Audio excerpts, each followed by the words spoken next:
Hi kids, hello everyone, welcome to the class. की हाल चाल बच्चों? की हाल चाल? Good morning, good morning, good morning, good afternoon.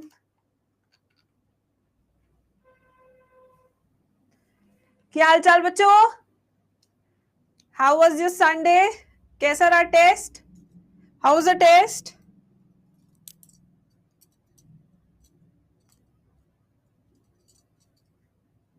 How was the test?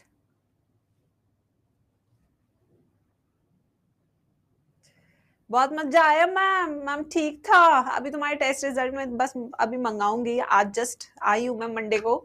एक दो वीडियो बनाई, फिर उसके बाद तुम्हारी तैयारी करी सेशन की. अभी अभी मेरे पर टाइम मिलेगा आधे घंटे का, तब पकड़ती हूँ तुम्हें अच्छे से. Ma'am not good, not too bad. Family भी बहुत आई थी, वो तो आती ही रहेगी और जाती भी रहेगी. हाँ. हैप्पी बर्थडे बेटा. मैम बॉटनी बहुत हार्ड रहता है बट नॉट टू बैड. अच्छा, इस बार का पेपर मैं मंगाती हूँ अभी. इस बार तो पूरा बॉटनी आया था ना, मॉर्फो और एनाटमी आया होगा ना. पूरा मतलब पूरा बॉटनी ही था, तभी ऐसा आ रहा है तुम लोग को. मैम कुछ क्वेश्चन एनसीईआरटी से बाहर थे, ठीक है, let me check on that also. अभी मैं टेस्ट मंगाती हूँ. मैम फैमिलीज में प्रॉब्लम हुई, ठीक है. इस पेपर के मैं एक बार देखती हूँ कैसा पेपर है, फिर इसका मैं डिस्कशन भी कराती हूँ. अभी हमारी वो डिस्कशन वाली क्लास बची हुई है ना, उसमें कर लेंगे. हाँ हाँ, डिस्कस कर सकते हैं, बिल्कुल कर सकते हैं. अभी हमारा वो बचा हुआ है ना डिस्कशन वाला क्लास, उसमें भी इन क्वेश्चंस को भी सॉल्व कर सकते हैं हम. मैम फैमिली नहीं आ रही थी समझ में. अच्छा, ऐसा क्या दे दिया भाई. चलो मैं भी देखती हूँ जरा, अभी मंगाती हूँ पेपर. मैम फैमिलीज करा दो. ठीक, कराती हूँ. मैम एग्जाम्पल में गलती. फ्रॉक मैम कल फ्रॉक पकड़ा. अच्छा मैम एग्जाम्पल दे फैमिली के. अच्छा ठीक है. लिलिएशी सोलिनेशी दे दी, तो वो तो मैंने कराई थी, पूरे नोट्स लिखवाए थे. फिर अच्छा फैमिली फिर से करा दो. अच्छा अच्छा अच्छा अच्छा अच्छा, ठीक है ठीक है ठीक है. चलो अभी कराते हैं, बट पहले आ जाओ, पहले सिलेबस कंप्लीट करते हैं, फिर हम लेंगे बेटा. ऐसा होता है ना कई बार जब हमें क्लासेस हमें इधर उधर करनी रहती है, तो उस बीच में मैं आपको ये वाला पूरा प्रैक्टिस करा दूंगी फिर से. है अभी हमारे पास काफी टाइम है, डोंट वरी. मैम ब्रासिकेसी वो तो नहीं. देखो यार, देखो चिल मारो. जितना पढ़ाया था उतना सॉल्व हुआ या नहीं हुआ, पहले ये बताओ. जो चीजें बाहर की थी उसे छोड़ो. हमें पता होता है एग्जैक्टली कहाँ से क्या आना है पेपर, और उससे ज्यादा ही मैं तुम्हें करा के जाती हूँ. जितना पढ़ाया उतना आया या नहीं आया, पहले बस ये बता दो. एक आध क्वेश्चन देखो यार, जब हम टॉपिक वाइज या चैप्टर वाइज टेस्ट बना रहे होते हैं ना बेटा, we can not create so many questions. तो कुछ बाहर के भी हो जाते हैं, कुछ टेढ़े मेढ़े भी हो जाते हैं. बट जब आप पूरा पेपर देखते हो जहां पे हर चैप्टर में से एक या दो सवाल बनाने हैं, वो इंपॉर्टेंट है. ठीक है. यस, 9 गलत हुए उतना तो आ गया था, बस ठीक है. रिलैक्स रहो, परेशान होने की जरूरत नहीं. This was your first test. अभी फिर से नेक्स्ट टेस्ट में फिर से ये दोनों आएंगे चैप्टर्स, फिर उसकी तैयारी करो. ठीक है. चलिए आ जाओ. अब हमने कहां तक किया था, लिम्फेटिक सिस्टम तक किया था. यहाँ पे 2 पेयर लिख लो भाई, यहाँ पे 2 पेयर होंगे. 2 पेयर ऑफ लिम्फेटिक हार्ट, ये कर लो. 2 पेयर ऑफ लिम्फेटिक हार्ट. पहले इसको चेंज करो बेटा. आज हमें काफी आगे तक पढ़ना है. कॉकरोच टॉपिक काफी डीप टॉपिक है और काफी बड़ा टॉपिक है, मैं बता दूं. तो हमें जल्दी से फ्रॉक फिनिश करना है. फिर मेरी यूट्यूब की भी क्लासेस होती है, तो थोड़ा मैम को सपोर्ट कीजिए और जल्दी से जो चेंज मैंने लिखा है वो लिख दीजिए. अरे हर बार थोड़ी नंबर आएंगे भाई, फिर तो ओवर कॉन्फिडेंस आ जाएगा ना. इससे पता लगता है कि बॉटनी में और मेहनत करनी है और प्रैक्टिस करनी है.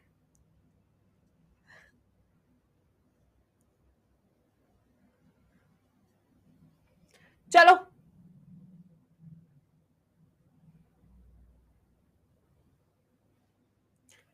अब हम आगे चलते हैं.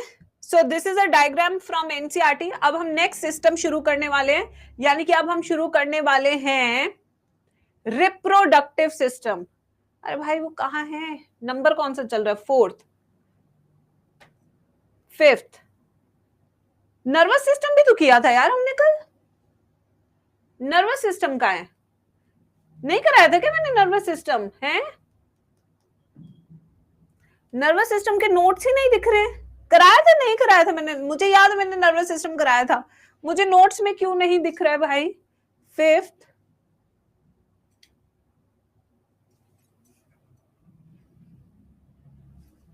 कहाँ उड़ गया? फिफ्थ पे ये है,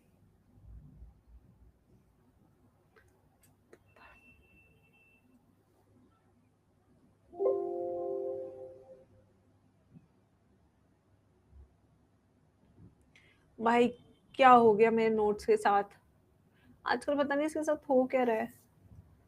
चलो कोई नहीं, रिप्रोडक्टिव सिस्टम करते हैं। पता नहीं कहाँ गया बेटा, मैं मेरे को याद है मैंने कराया था, बस ये रिप्रोडक्टिव सिस्टम छोड़ा था मैंने। आ जाओ अब हम करेंगे 6 reproductive system. Even sense organ भी लिखवाए थे यार मैंने, सेंस ऑर्गन भी लिखवाए थे। रिप्रोडक्टिव सिस्टम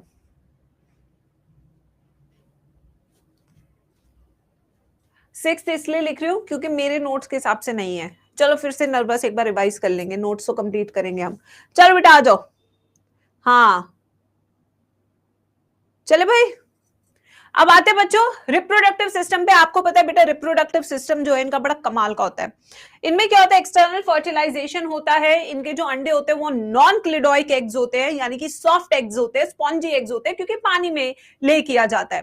और जहां पानी के अंदर है तो पानी के सूखने का डर तो इनको है नहीं मेरे प्यारे बच्चों, है ना। आप अपने नोट्स में 7th लिख लीजिए, मैं यहाँ पे 6th लिख रही हूँ। उसका रीजन है बच्चों क्योंकि मेरे में अभी नर्वस सिस्टम नहीं दिखा रहा है, ठीक है, इसलिए।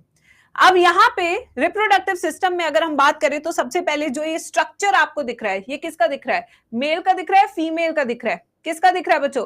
This is a male reproductive system, क्योंकि आप देख सकते हैं यहाँ पे हम देख रहे हैं testis.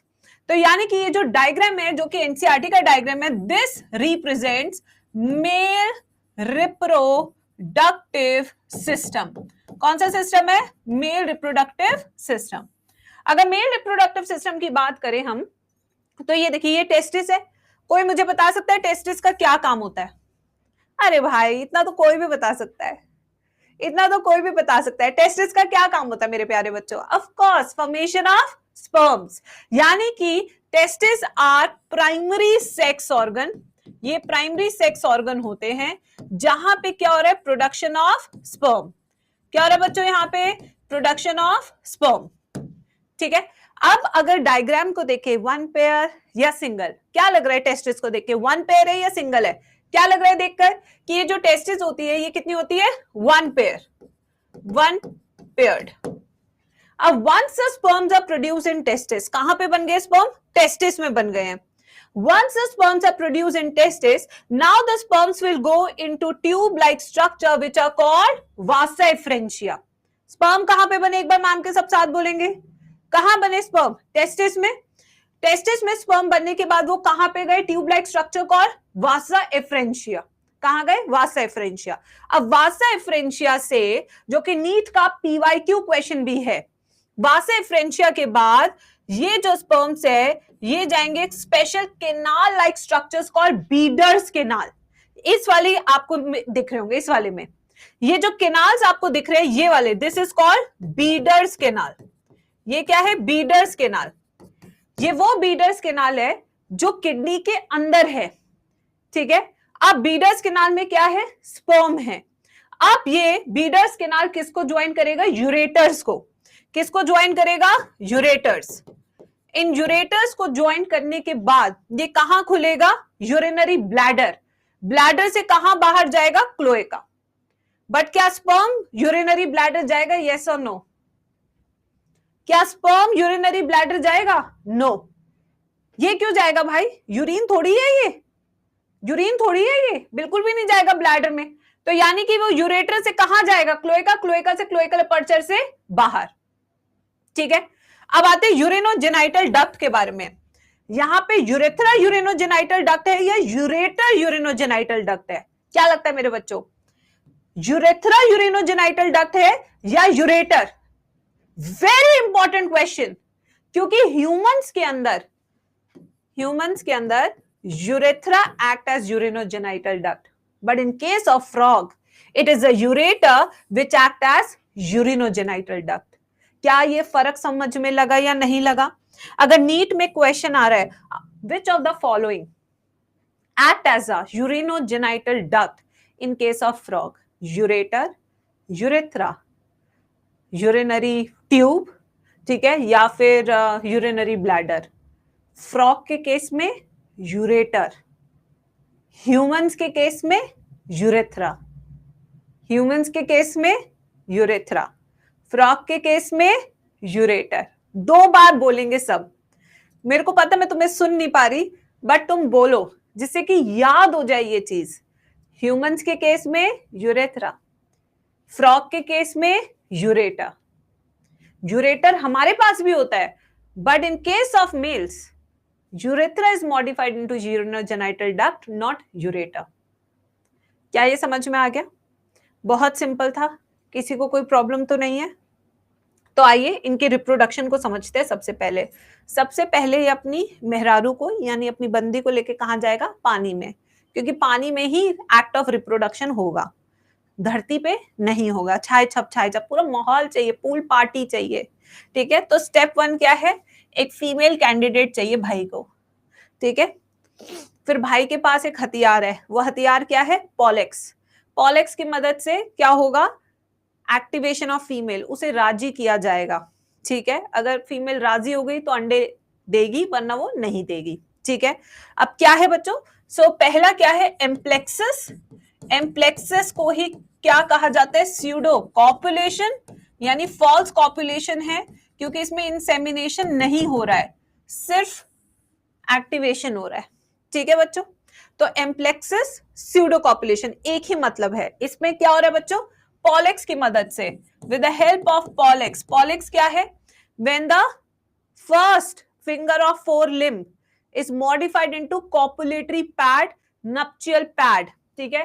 पॉलेक्स is used for activation of female sexually, but no insemination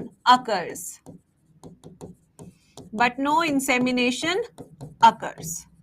insemination नहीं हो रही है, याद रखिएगा। ये वाली बात सबको क्लियर है या नहीं? जल्दी से सब चैट बॉक्स में यस और नो करके बताएंगे मैम को। हाँ जी, तब आगे चला जाएगा, ठीक है। एक्टिवेशन हो गया। Now it is a main time of sperm के बारे में बात करेंगे अब, ठीक है। अब अगर आप देखेंगे तो यहां पे क्या मैं कह सकती हूँ कि जो मेल फ्रॉग की टेस्टिस है वो स्ट्रक्चरली भी किडनी से जुड़ी हुई है और फंक्शनली भी किडनी से जुड़ी हुई है। यानी कि अगर मैं किडनी हटा दूं तो कहीं ना कहीं रिप्रोडक्टिव सिस्टम पे भी फर्क आएगा। क्या ये सही है या गलत है? जल्दी बताएंगे सब। बिल्कुल। तो यहां पे हम क्या देख रहे हैं? The testes, the male testes are structurally and functionally attached to kidneys via folds of peritoneum. Peritoneum क्या होता है? जो हमारी लेयर होती है, स्किन लेयर, अंदर भी होती है। एक पेरिटोनियम बाहर वाली होती है जिसे हम पेराइटल पेरिटोनियम कहते हैं, और एक शरीर के अंदर भी होती है जिसे विस्ट्रल पेरिटोनियम कहते हैं, ठीक है। By folds of peritoneum called mesorchium. इस फोल्ड को क्या कहते हैं? मेसोर्कियम। क्या कहते हैं इस फोल्ड को? The fold of peritoneum. जो किडनी और टेस्टिस को अटैच कर रहा है, उस फोल्ड को क्या कहते हैं? मेसोर्कियम। बोलिए 2 बार, मेसोर्कियम। पहला तो हो गया। Now testis, when I talk about testis is one paired. Diagram देख के बता सकते हैं, ये एक पेयर्ड है, ठीक है। At the same time this is primary sex organ. क्यों ये प्राइमरी सेक्स ऑर्गन है? क्योंकि यहां पे मेन प्रोसेस हो रही है। वो मेन प्रोसेस क्या है? Formation of sperm. वो मेन प्रोसेस क्या है? Formation of sperm is the main process. यह है main process, formation of sperm या प्रोडक्शन ऑफ स्पर्म, स्पर्मेटोजेनेसिस कहते हैं। क्या कहते हैं इस प्रोसेस को? इस प्रोसेस को हम कहते हैं स्पर्मेटोजेनेसिस, अब देखिए लौंडा बिल्कुल तैयार है मेरे बच्चों, बिल्कुल तैयार है, एक्शन टाइम चल ही रहा है बेटा। 10 से 12 वासा एफरेंशिया ह्यूमंस में होती है। यहां तो काउंट करो 4 या 5 ही दिख रही है। अब देखिए now once the sperms are produce, अब वो कहां जाएगा? Now the sperm will go where? Diagram देखिए, थोड़ा सा बताने की कोशिश कीजिए। अब ये जो स्पर्म है, जो स्पर्म बना चुके हैं, अब ये कहां जाएगा? डायग्राम देख के बताइए, आराम से बताइए, बिल्कुल भी घबराइए मत। वासा एफरेंशिया कहां जाएगा अब सारा sperm? Now the sperms will go into Vasa efferentia. ये 2016 का क्वेश्चन डिस्कस करा रही हूं मैं इस टाइम पे। वासा एफरेंशिया के बाद now they will join the structure of kidneys, ऐसा स्ट्रक्चर जो किडनी के अंदर प्रेजेंट है। अभी तक किडनी से बाहर है सब चीजें, वासा एफरेंशिया तक बाहर है, बट अब वासा एफरेंशिया किडनी के अंदर ले जाने वाली है स्पर्म को। तो वो जो केनाल है जो हेल्प करेगा, उसका नाम क्या है? Bidder's canal. क्या है उसका नाम? Bidder's canal. बीडर्स केनाल, ठीक है। अब इसके बाद now the sperm will go into urinogenital duct, और उस यूरिनोजेनाइटल डक्ट का क्या नाम है? अच्छा 10 से 12 ही है, चलो कोई नहीं, आ जाओ। क्या नाम है उसका? यूरेटर्स। क्या नाम है उसका? यूरेटर्स। और यूरेटर्स की खासियत क्या in case of male frog? क्या खासियत है मेल फ्रॉग में यूरेटर्स की? Because this act as a urinogenital duct, urinogenital duct in case of frog. फिर उसके बाद the sperms will go into a common chamber called cloaca. फिर finally बाहर होएगा थ्रू क्लोएकल अपर्चर।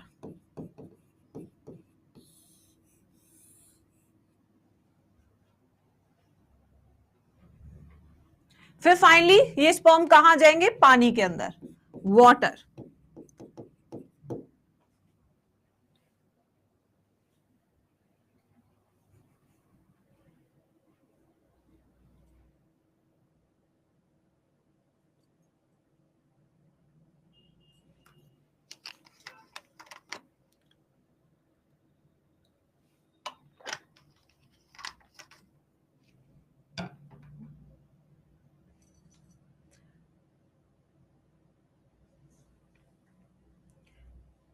डायग्राम बेटा बना भी सकते हैं, नो प्रॉब्लम। मैंने तो नहीं बनाया, I have used the NCERT diagram directly. कोई बहुत मुश्किल डायग्राम भी नहीं है सच बताओ तो।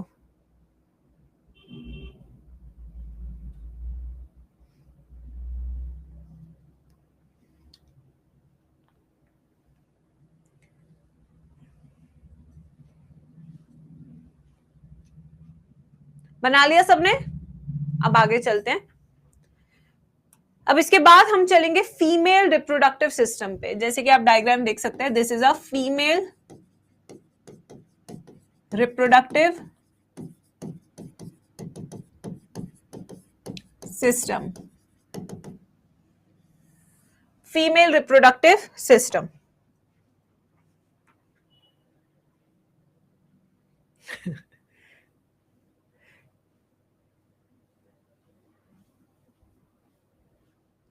तो अगर इसमें सबसे पहला जो विजिबल डिफरेंस है between male and female reproductive system क्या है, कि यहां पे जो ओवरीज हैं, यहां जो ओवरीज है मेरे प्यारे बच्चों, ये सिर्फ स्ट्रक्चरली अटैच्ड है, फंक्शनली अटैच्ड नहीं है। सिर्फ चिपकी हुई है, बट काम इंडिपेंडेंट कर रही है, किडनी की जरूरत इसे नहीं है। तो लड़कियां हमेशा बचपन से ही इंडिपेंडेंट होती है, इसका सबूत आपको यहां देखने को मिल सकता है। माना कि आप उन्हें घर दे सकते हैं रहने के लिए, बट घर चलाती वो खुद ही हैं। तो याद रखिएगा, हम जगह दे सकते हैं बट काम वो खुद ही करती है। तो इंडिपेंडेंट है हम हमेशा से, ठीक है। तो सबसे पहला जो विजिबल डिफरेंस है, आइए सबसे पहले हम उसको लिखते हैं। ओवरीज पे चलते हैं। ओवरीज,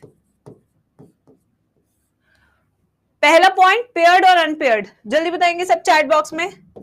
पेयर्ड और अनपेयर्ड क्या दिख रहा है डायग्राम में? पेयर्ड, वन पेयर्ड है, क्या काम है? प्राइमरी सेक्स ऑर्गन है इन फीमेल्स। क्यों प्राइमरी सेक्स ऑर्गन है फीमेल में? क्योंकि यहां पे क्या हो रहा है? Production of eggs. क्या हो रहा है? Production of eggs. और जब एग्स बनते हैं, ओवा बनता है, तो उस प्रोसेस को क्या कहते हैं? oogenesis। oogenesis। ये जो एग्स है फीमेल के, ये नॉन क्लिडोइक है। कैसे एग्स है ये? नॉन क्लिडोइक एग्स हैं। क्यों ये नॉन क्लिडोइक एग्स हैं? क्योंकि इनके पास कैल्केरियस, कैल्शियम कवरिंग नहीं है, ये स्पॉन्जी होते हैं बिल्कुल। ठीक है? Why they are non-clidoic? Because they are without calcium covering. Without calcium covering. ये मुर्गी के अंडे जैसे नहीं होते, बल्कि मछली के अंडे जैसे होते हैं। जैसे साबूदाना लगता है ना भिगोने के बाद, साबूदाना ऐसे चिप चिप चिप चिप, बिल्कुल वैसा होता है। इन्हें ड्राइनेस का डर नहीं है क्योंकि पानी में ही होते हैं ये। ठीक है? Non cleidoic eggs. अब आते हैं नेक्स्ट, ओवरीज की दूसरी चीज। Ovaries are only dash attached to kidneys with double folds of peritoneum called dash। तो यहां पे they are only connected structurally, not functionally. सिर्फ स्ट्रक्चरली लिखेंगे आप लोग, ओनली स्ट्रक्चरली। एंड यहां पे मिजोरकियम नहीं होगा, मीजोवेरियम होगा स्ट्रक्चर का नाम। क्या है यहां पे? मीजोवेरियम, जिसकी मदद से ओवरीज किडनी के ऊपर चिपकी हुई है, जैसे आप देख रहे हैं, उस फोल्ड को क्या कहेंगे? मीजोवेरियम। क्या बोलेंगे उसको? मीजोवेरियम। इतनी खतरनाक ओवरीज होती है कि एक समय में 2500 से 3000 अंडे प्रोड्यूस करती है। 2500 से 3000 एग्स पर स्पॉनिंग प्रोड्यूस किया जाता है, पर स्पॉनिंग। सोचिए, 2.5 से 3000। इतनी तो हमारे बच्चों की रैंक नहीं आ रही जितने अंडे प्रोड्यूस कर ले रही है ना? इतनी रैंक आ जाए तो बढ़िया कॉलेज मिल जाए।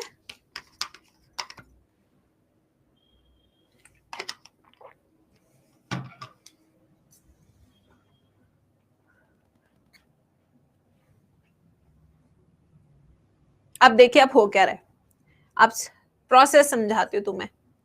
यहाँ पे क्या है? ये देखिए, ये खूब सारे अंडे बन रहे हैं। ये देखो, खूब सारे अंडे बनते हुए इसके अंदर। ये ओवरी, ओवरी के अंदर खूब सारे अंडे बन रहे हैं। अब ये सारे अंडे बाहर चले जाएंगे। कहां पे? एब्डोमिनल कैविटी में। ये देखिए, ये बाहर चले गए सारे अंडे। और यहां पे आपको एक वैक्यूम पंप दिख रहा होगा, दिख रहा है? ये वैक्यूम पंप ऐसे होता है, वैक्यूम पंप। इसका वैक्यूम पंप का नाम क्या है? ओविडक्ट। क्या नाम है इसका? ओविडक्ट। जैसे ही अंडा इस कैविटी में आएगा, ये ऐसे खींच लेगा अपनी तरफ, और फिर ये अंडे इन फेलोपियन ट्यूब की मदद से, ये देखिए, ये यहां पे पहुंच गए। ये देखिए, अब इसका कोई नाता नहीं है यूरेटर के साथ। ये देखिए, और ये कहां पहुंच गए? क्लोएका। और ये देखिए, क्लोएकल अपर्चर से बाहर। ये देखो, इस तरीके से अंडे देख रहे हो।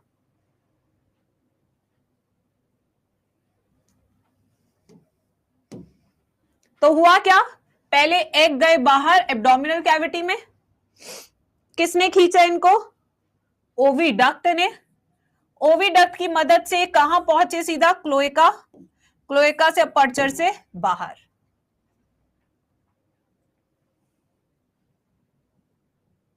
जंकूक को मजा आ रहा है रिप्रोडक्शन पढ़ने में। आना भी चाहिए बेटा, आपका धरती पे जन्म ही इस चीज के लिए हुआ है। ये पढ़ाई वढ़ाई तो इंसानों ने बना दी है, जिसके कारण रिप्रोडक्शन हिल डुल गया है, वरना भगवान ने तो हमें भेजा इस कार्य के लिए था। पढ़ाई वढ़ाई सब डिस्ट्रैक्शन है।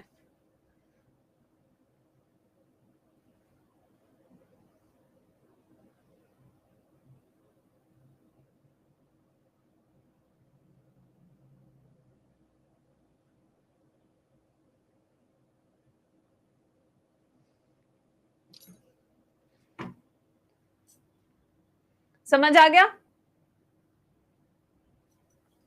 अब आते हैं कैसे सब काम हो रहा है, इसका रूट मैप बनाते हैं। तो सबसे पहले ओवरी में क्या बनता है, अंडा बनता है, ओवरी के अंदर एग्स होते हैं। ये एग्स पहले कहां जाते हैं, एब्डोमिनल कैविटी में जाते हैं। एब्डोमिनल कैविटी से इसको पकड़ने वाले स्ट्रक्चर का नाम क्या है, ओविडक्ट में जाते हैं। ओविडक्ट से एग कहां जाते हैं, क्लोएका में जाते हैं। क्लोएका से कहां जाते हैं, बाहर जाते हैं, क्लोएकल अपर्चर, इस ओपनिंग से बाहर जाते हैं।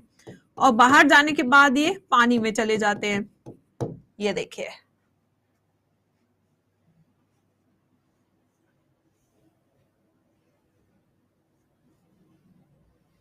बहुत ही सिंपल प्रोसेस है।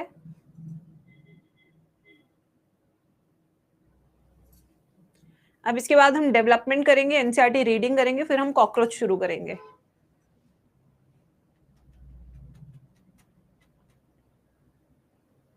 मैंने शीट सेंड ही नहीं की है रिया भारती, मैं भूल ही गई थी। मैम भूल जाती है आजकल ना। मैं तो तुमसे कह रही हूँ, तुम्हारी मैम की उम्र हो रही है। 3 टीचर के बीच में एक तुम्हें बुढ़िया टीचर मिली है।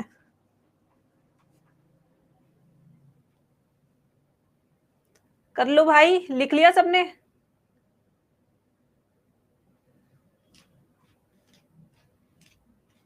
इसमें बीडर केनाल नहीं होता। अब हम चलते हैं डेवलपमेंट पे। डेवलपमेंट डेवलपमेंट बड़ा मस्त है इसका। अब मैं समझाती हूँ कैसे। इसके डेवलपमेंट को हम क्या कहते हैं, मेटामॉर्फोसिस। क्या कहते हैं उसको, मेटामॉर्फोसिस। तो यहां पे एक इसका लार्वा है। लार्वा का नाम क्या है, जल्दी बताएंगे सब प्यारे बच्चे। लार्वा का नाम है टेडपोल लार्वा। ये लार्वा बहुत ही प्यारा है। क्यों ये लार्वा बहुत प्यारा है, क्योंकि सबसे पहली चीज ये हर्बीवोरस होता है। ये घास फूस पे जिंदा रहता है, हर्बीवोर। दूसरी चीज ये स्विमिंग करता है, प्लस इसके पास गिल्स होते हैं रेस्पिरेशन के लिए, प्लस इसके पास टेल होती है घूमने के लिए। ठीक है बच्चों, ये सारी चीजें इसके पास होती है। फिर इसे पता लगता है कि इस दुनिया में जीना है तो मासूम बन के नहीं जी सकते, तो ये मेच्योर होता है। उस मेच्योरेशन प्रोसेस को हम क्या कहते हैं, मेटामॉर्फोसिस। क्या कहते हैं, मेटामॉर्फोसिस। ये कहता है ऐसे तो मैं नहीं जी पाऊंगा, मुझे चलना होगा, इस देश में मुझे चलना होगा, चलने के लिए पैर चाहिए। यानी कि अब ये बन गया है एडल्ट फ्रॉग। क्या बन गया ये, एडल्ट फ्रॉग। अब ये पहले से खूंखार हो गया है, क्योंकि ब्रेकअप हो गया था इसका, ये खूंखार हो गया है। अब ये घास फूस नहीं, अब ये माछी खाता है, यानी कि अब ये कार्निवोर हो गया है। ठीक है, अब ये स्विमिंग करता है, इसके बाद वेब फीट होते हैं, बट इसके अलावा अब ये वॉकिंग भी करता है, लीपिंग भी करता है, हॉपिंग भी करता है, ये स्विमिंग भी करता है। अब ये सब करता है क्योंकि इसे पता है कि कुछ भी इसके साथ हो सकता है। अब इसके पास गिल्स नहीं है, बल्कि इसके पास क्या है, लंग्स हैं, इसके पास स्किन है, इसके पास बकोफेरिंग्स है रेस्पिरेशन के लिए। इसके पास अब टेल नहीं है, बल्कि उनकी जगह क्या है, लिम्स हैं। तो अगर आप देखें बच्चों, ये एक्वेटिक है तो वो टेरेस्ट्रियल है। बस दुनिया इतना ही बदल देती है बेटा एक मासूम बच्चे को, कि उसे पता ही नहीं लगता कब वो एक्वेटिक से टेरेस्ट्रियल बन गया। So there is a massive change during metamorphosis. अब आप कहेंगे कि मैम ऐसा क्या होता है कि एक लार्वा जो तैर रहा था वो फ्रॉग में बदल जाता है, ऐसा क्या चीज है? उसका नाम है थायराइड ग्लैंड। सो ऐसा कौन सा ग्लैंड है जो मेटामॉर्फोसिस कराता है? So the gland which is responsible for Metamorphosis is thyroid gland. क्या नाम है उसका? Thyroid gland. ये है उसका नाम, थायराइड ग्लैंड। इस थायराइड ग्लैंड से एक हार्मोन आता है जो इसे बदलने पे मजबूर कर देता है। उस हार्मोन का नाम क्या है? थायरॉक्सिन। क्या नाम है? थायरॉक्सिन। अब एक आध बिटिया रानी आएंगी जो कहेंगी मैम अगर थायरॉक्सिन नहीं निकला तो क्या होगा? ठीक है, चलो आओ बताते हैं बिटिया रानी को। मान लो बिटिया रानी थायरॉक्सिन नहीं निकला, ठीक है, तो वो हमेशा लार्वा हो जाएगा। ठीक, अगर थायरॉक्सिन ज्यादा निकला तो वो वक्त से पहले जवान हो जाएगा। ओके बिटिया, समझ आया या नहीं? तो ये एक्सपेरिमेंट हमने भी किए हैं अपने लैब में। अगर आप थायराइड ग्लैंड हटा दें टेडपोल लार्वा का तो वो कभी एडल्ट नहीं बन पाएगा, वो हमेशा टेडपोल बन के रह जाएगा। ठीक है, अब आते हैं डेवलपमेंट में फर्टिलाइजेशन। अगर फर्टिलाइजेशन की बात करें तो इसमें एक्सटर्नल फर्टिलाइजेशन होता है, यानी कि पानी में फर्टिलाइजेशन होता है, शरीर के अंदर फर्टिलाइजेशन नहीं होता है।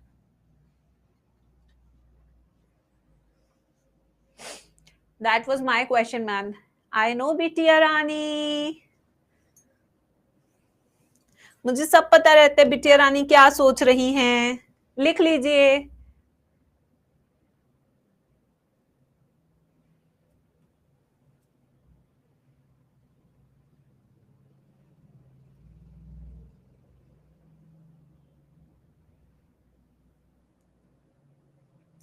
कौन कौन से ऐसे एंडोक्राइन ग्लैंड्स है जो प्रेजेंट होते हैं?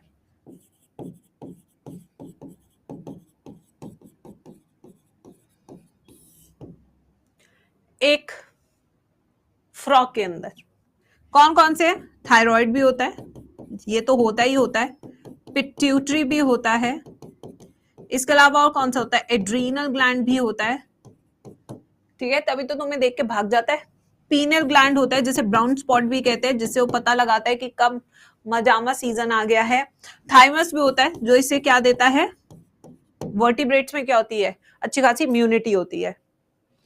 ये सारे ग्लैंड्स आपको इसके अंदर देखने को मिलेंगे। पैराथायरॉइड भी होता है। आओ एनसीईआरटी रीडिंग कराए, इसको खत्म करें और कॉकरोच शुरू करें।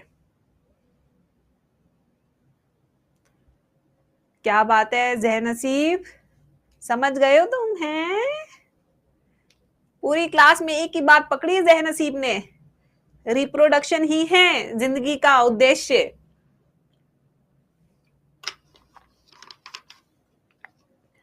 क्लास तो होती रहेंगी, पहले जो मेन कार्यक्रम है उस पर फोकस किया जाए।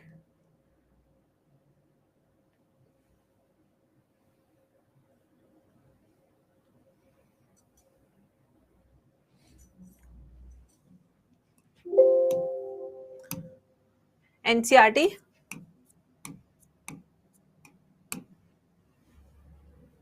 आइए बच्चों, एनसीईआरटी करते हैं। So the elimination of nitrogenous waste, यानी कि हम एक्सक्रीशन की बात कर रहे हैं। ठीक है, इसके लिए इसके पास एक वेल डेवलप्ड एक्सक्रीटरी सिस्टम है। इस एक्सक्रीटरी सिस्टम में इसके पास क्या है? किडनीज भी है, यूरेटर्स भी है, क्लोएका भी है, यूरिनरी ब्लैडर भी है। ब्लैडर कितना है? एक है या दो है? ये आप लिख सकते हैं ऊपर, पेयर्ड और अनपेयर्ड, एक ही होता है। These are compact, dark red, bean-like structures situated a little posterior in the body cavity on both the sides of vertebral column. Each kidney is composed of several structure and functional unit called nephrons या uriniferous tubules. Nephrons का ही ये दूसरा नाम है, complex name. Two ureters emerge from the kidneys in the male frog. The ureters act as urinogenital duct which open into cloaca. तो ureters act as urinogenital duct, ये अभी याद कराया मैंने। In females, the ureters and the oviduct open separately in the cloaca. तो महिलाओं में ureter और ओविडक्ट का कोई भी नाता नहीं है। जैसे तुम्हारा और तुम्हारे एक्स का कोई नाता नहीं है, ऐसे यूरेटर और ओविडक्ट का भी कोई नाता नहीं है। The thin walled urinary bladder is present ventral to the rectum which also opens into cloaca. The frog excretes urea, यानी कि फ्रॉग क्या है? यूरियोटेलिक है, क्योंकि यूरिया सिक्रीट करता है, just like humans. Excretory waste are carried by blood into the kidneys where it is separated and excreted, यानी कि filtration of blood कौन करेगा? Kidneys. The system for control and coordination is highly evolved in the frog. It includes both neural system and endocrine glands. The chemical coordination of various organs of the body is achieved by hormones which are secreted by endocrine glands. आपको पता है endocrine glands क्या secrete करते हैं? Hormones. और hormones कहाँ secrete होते हैं? Blood में। कहाँ secrete होते हैं? Blood में। और blood से कहाँ पहुंचते हैं? Target organ के पास। ठीक है। Now the prominent endocrine gland found in frog are pituitary, thyroid, parathyroid, thymus, pineal, pancreatic islet, adrenal gland and gonads. Gonads का मतलब क्या है? Testes and ovary. The nervous system is organized into, अब nervous system किस किस part में divided है? CNS, जिसमें आपका ब्रेन एंड स्पाइनल कॉर्ड आता है, पेरिफेरल नर्वस सिस्टम जिसमें आपकी क्रेनियल एंड स्पाइनल नर्व्स आती हैं, एंड ऑटोनॉमिक नर्वस सिस्टम जिसमें सिंपैथेटिक एंड पैरासिम्पैथेटिक सिस्टम आता है। तो तीन सिस्टम है फ्रॉग में, एक है CNS brain and spinal cord, PNS spinal nerves cranial nerves, ANS, ANS क्या है? ऑटोनॉमिक नर्वस सिस्टम जिसमें आता है आपका क्या क्या? Sympathetic and parasympathetic system. There are 10 pair of cranial nerves, 10 pair of cranial nerves है arising from the brain. Brain से जो अराइज होती है उन्हें क्रेनियल नर्व्स कहते हैं, वो 10 पेयर है। ब्रेन किसके अंदर है? क्रेनियम, क्योंकि क्रेनिएटा है। अगर आपको याद हो एनिमल किंगडम तो ये आप आराम से कर सकते हो, वी आर क्रेनिएटास, ठीक है। The brain is divided into 4 brain. अब जो ब्रेन है उसके 3 पार्ट्स है, fore brain, mid brain, hind brain. Fore brain के अंदर ऑल्फैक्टरी लोब्स हैं, पेयर्ड सेरिब्रल हेमिस्फीयर और अनपेयर्ड डाइनसेफलॉन है, ये नोट्स में मैंने लिखवाया था। The mid brain is characterised by a pair of optic lobes, mid brain के पास ये ऑप्टिक लोब्स है। Hind brain consist of cerebellum and medulla oblongata. The medulla oblongata passes out through the foramen magnum and continues as spinal cord, which is enclosed in the vertebral column. ठीक है, तो optic lobes कहां पे? Mid brain में। और olfactory lobes कहां पे? आपके फोर ब्रेन में। सिंपैथेटिक सिस्टम होता है, ये अभी नर्वस वो वाला चैप्टर करेंगे ना, नर्वस सिस्टम वाला, तब पढ़ाऊंगी। सिंपैथेटिक होता है इमरजेंसी, और पैरासिम्पैथेटिक होता है रेस्ट एंड डाइजेस्ट सिस्टम। अब आते हैं नेक्स्ट में, and continues। अच्छा, now frog has different type of sense organs। कौन कौन से सेंस ऑर्गन्स है? Touch, taste, smell, vision and hearing, जो टिम्पैनम करता है, जैसे अपने में वैसे इसके पास भी है। Out of these, eyes and internal ears are well organized structures and the rest are cellular aggregation around nerve endings। तो अगर इसमें कहे कि सबसे वेल डेवलप्ड कौन सा है? आईज एंड ईयर, सुनने का और देखने के सबसे वेल डेवलप्ड है। Eyes in a frog are a pair of spherical structure situated in the orbit of skull. ये ऑर्बिट ऑफ स्कल होता है जिसके अंदर आंखें होती है, हमारी भी ऐसी होती है। These are simple eyes possessing only one unit। External ear is absent in frog, यानी pinna is absent. Only tympanum can be seen externally, यानी कि ear drum. Ear is an organ of hearing as well as balancing, just like humans. ये hearing भी करता है और balancing भी करता है। Frogs have well organized male and female reproductive system. Male reproductive organ consists of pair of yellowish ovoid testes, which are found adhered to the upper part of kidneys by a double fold of peritoneum called mesorchium। ये same चीज हमने लिखी है, इससे ये attached होता है, ठीक है। वासे फ्रेंचियाट, same Wasay फ्रेंचियाट 10 to 12 in number that arise from testis। कहां से अराइज होती है? टेस्टिस से। They enter the kidney on their side and open into Beeder's canal। तो वासे फ्रेंचिया किस में खुलती है? Beeder's canal में, ठीक है, बीडर्स कैनाल में। Finally it communicates with the urinogenital duct, ठीक है, यानी कि अब बीडर कैनाल के बाद ये कहां खुलेगी? यूरेटर में, that comes out of the kidney and opens into cloaca and aperture से फिर बाहर। The cloaca is a small median chamber that is used to pass faecal matter, urine, sperm to the exterior. तो तीनों चीजों का बाहर भेजने का काम कौन करता है? क्लोएका। सड़ा पड़ा है भाई, सफाई की जरूरत है। अब आते हैं फीमेल रिप्रोडक्टिव सिस्टम पे। The female reproductive organ includes a pair of ovaries. The ovaries are situated near kidneys. There is no functional connection between kidneys and ovary. A pair of oviduct arise from the ovaries open into cloaca separately. A mature female can lay 2500 से 3000 ova at a time. Fertilization is external, takes place in water. Development involves larval stage called tadpole. Larva का नाम क्या है? Tadpole. Tadpole undergoes metamorphosis into adult. Frog are beneficial for mankind because they eat insects and protect the crop. ये crop सारे insect खाते हैं, इसलिए rainy season में आते हैं, ठीक है। Frog maintain ecological balance because they serve as an important link of food chain and food web in the ecosystem. They have muscular legs, that's why it is eaten as food by men. खत्म, ठीक है। अब आते हैं cockroach, लिखो चलो।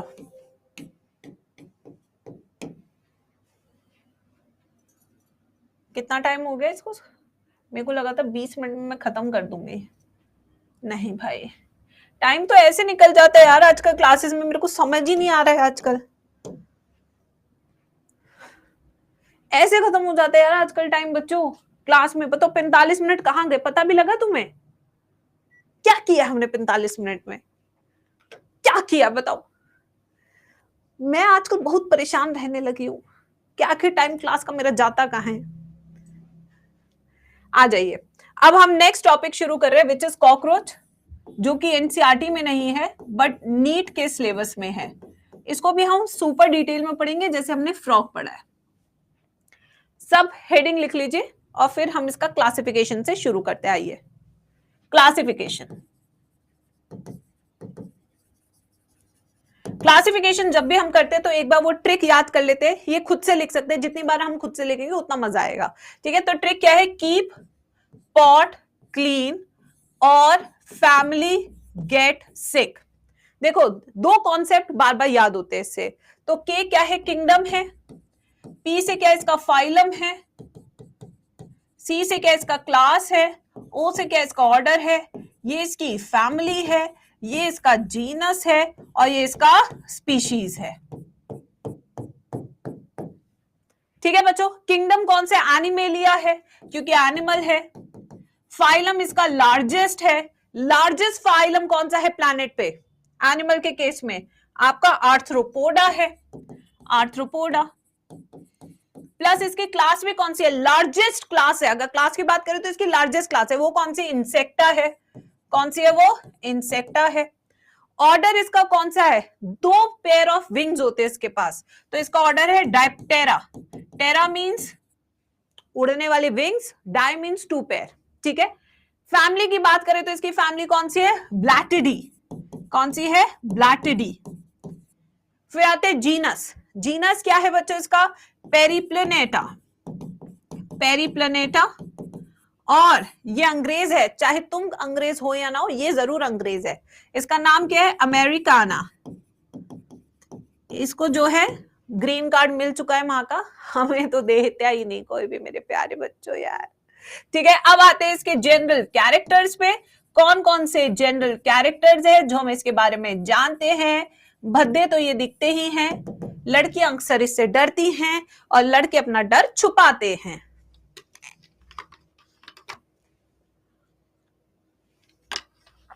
जो जो है आपके मन में आप बता सकते हैं इसके बारे में। ये रातों को शिकार करने निकलता है क्योंकि ये नॉक्टर्नल होता है। तो पहला क्या है? नॉक्टर्नल। नॉक्टर्नल जीव वो जीव होते हैं जो नाइट एक्टिव जीव होते हैं, ये रात्रि में एक्टिव होना पसंद करते हैं बजाय दिन में एक्टिव होने के, ये नॉक्टर्नल जीव है। इसके बाद ये बहुत ही तेज भागता है, आपको देख के जितनी तेज लड़कियां भागती है उससे डबल स्पीड से ये भी भागता है कि बचाओ, ओवर एक्टिंग करेगी अभी, ठीक है। तो ये क्या है? कर्सोरियल। कर्सोरियल वो जीव होते हैं जिन्हें हम कहते हैं फास्ट रनर्स। ये कैसे होते हैं? Fast runners. फुल स्पीड से भागेगा भाई, 6 टांगे इसके पास, फुल स्पीड से भागेगा। प्लस ये कुछ भी खाते हैं, ये ओमनीवोर्स होते हैं, ये वेज भी खाते हैं, नॉन वेज भी खाते हैं, टट्टी भी खाते हैं, ये कुछ भी खा सकते हैं, ऑर्गेनिक नॉन इनऑर्गेनिक जो मन करे भाई सब खा लेते हैं ये, ठीक है। फिर उसके बाद ये दिखने में कैसे होते हैं? ये ब्राउन हो सकते हैं, ब्लैक हो सकते हैं और अगर आपकी किस्मत अच्छी है तो ग्रीन रंग के भी हो सकते हैं, ठीक है। तो ब्राउन, ब्लैक, ठीक है, और ग्रीनिश। ये मत सोचेगा कि एलियन आ गया है, मिलते हैं भाई धरती पे, मिलते हैं ऐसे भी, ठीक है बच्चों। उसके बाद ये यूनिसेक्सुअल होते हैं। कैसे होते हैं ये? यूनिसेक्सुअल। यूनिसेक्सुअल होते हैं। और क्या होते हैं? ओवीपेरस होते हैं, अंडा देने वाले होते हैं, ना कि यंग वंस को पैदा करने वाले होते हैं। ठीक है, हम इसको क्यों पढ़ रहे हैं? क्योंकि एनटीए के सिलेबस में है, प्लस ये एक सीरियस पेस्ट है। अगर मैं अपने दुश्मन को मारना चाहती हूं तो पहले उसे समझना जरूरी है। अगर मैंने समझ लिया तो मैं दुश्मन को मार पाऊंगी आसानी से, इसलिए मैं ये टॉपिक पढ़ती हूं। जानकारी कल परसों ही मार। नालायक तो तुम सब हो, ये मुझे पता ही है।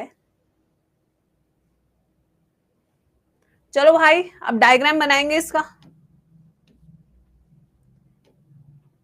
इसका ना ये शुरू का पैराग्राफ है ना, उसमें लिखा हुआ है ये सब जो मैंने अभी आपको बताया।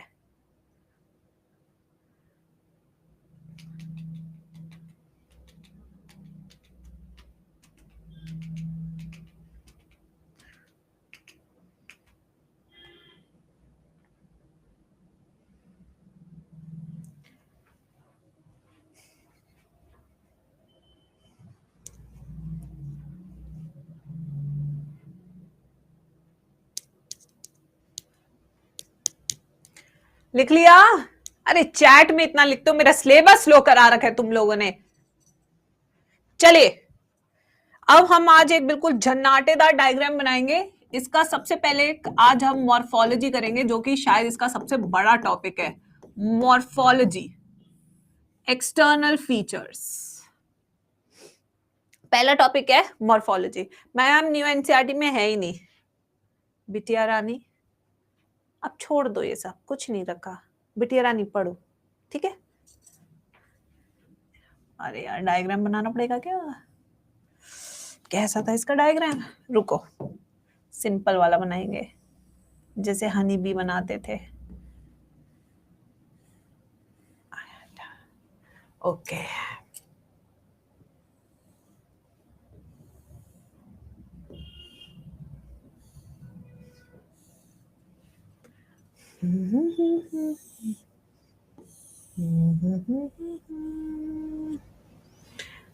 गिन के बनाना सब कुछ।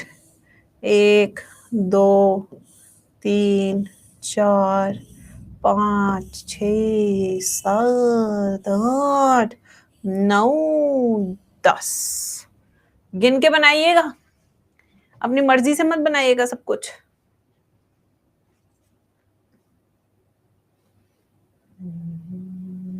मुझे लग रहा है ये गोला मैंने एक्स्ट्रा बना दिया है। क्या लगता है तुम लोग को? एक गोला थोड़ा एक्स्ट्रा लग रहा है, तो इसको मिटा देते हैं बस। बस बस बस बाबा, बन गया बन गया बन गया। इसके थोड़ा शेप बना देते हैं बढ़िया सी। ये थॉरेक्स बना देते हैं इसका, थॉरेक्स। ठीक है, बना लो, ऐसे बना लो।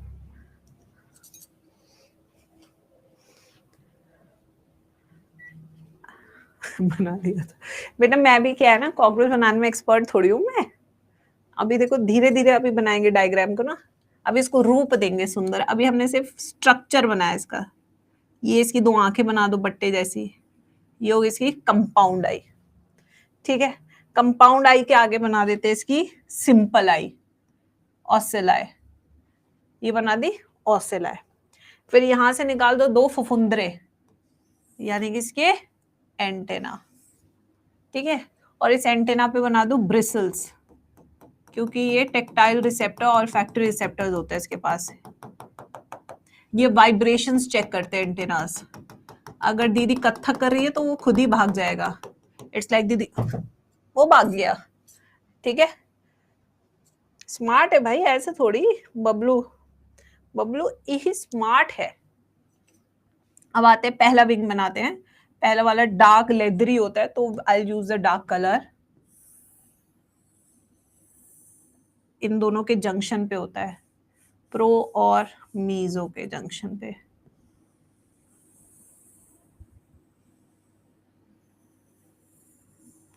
ये देखो, ऐसे बढ़िया से विंग बना दो। ठीक है, इसमें थोड़ा डिजाइन बना देते हैं, मस्त वाला डिजाइन बनाते हुए। ये देखो, ठीक है। फिर एक और विंग होता है जो इसके नीचे वाला होता है, यहां से निकलता हुआ। ये देखिए, ये देखो,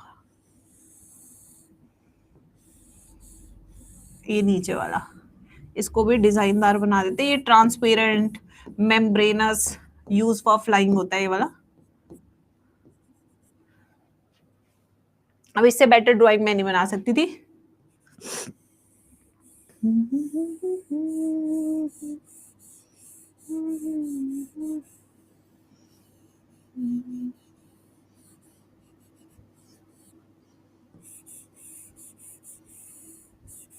ये देखो, अच्छा लग रहा बाबू?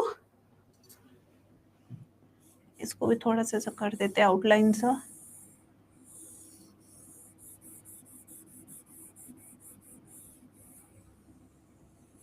ओके, आई थिंक अब दिख रहा होगा।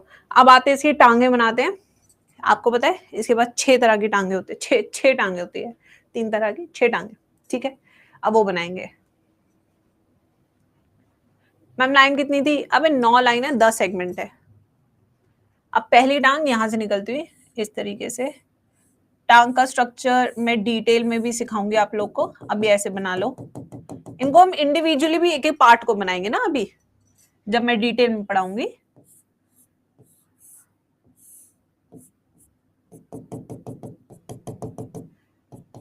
ये तो बस थोड़ा सा ऐसे दिखाने के लिए कि ऐसे दिखता है बस। रुको, वापस बनाएंगे सारे।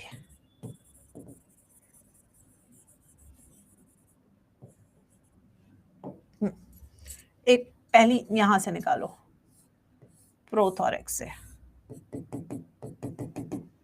फिर मीजो से निकाल लो,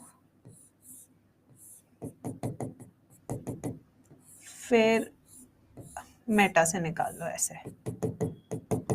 चलो, टांगे भी बन गई, बुलबुल की टांगे बन गई। देखो, बुलबुल की टांगे भी बन गई। और यहाँ पे कवर्ड विंग बनाएंगे, जैसे एनसीईआरटी ने बनाया है, वो कवर्ड वाला डार्क होगा इस कलर का। ये देखिए ऐसे।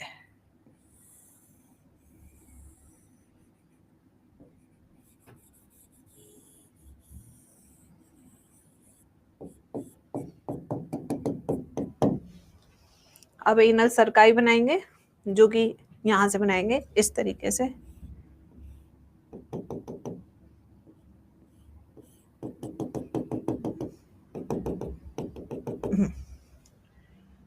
बस बना लो।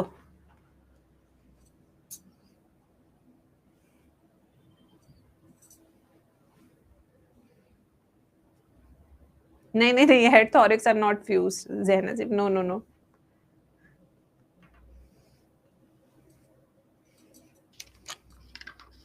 डायग्राम बना लो, फिर लेबलिंग स्टार्ट करते हैं।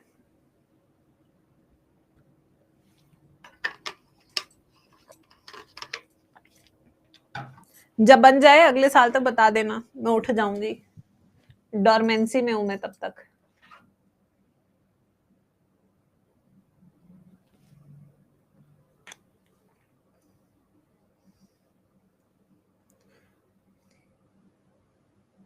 एक सेकंड बच्चों। हेलो, हाँ लेट कैसे हो गई इतना?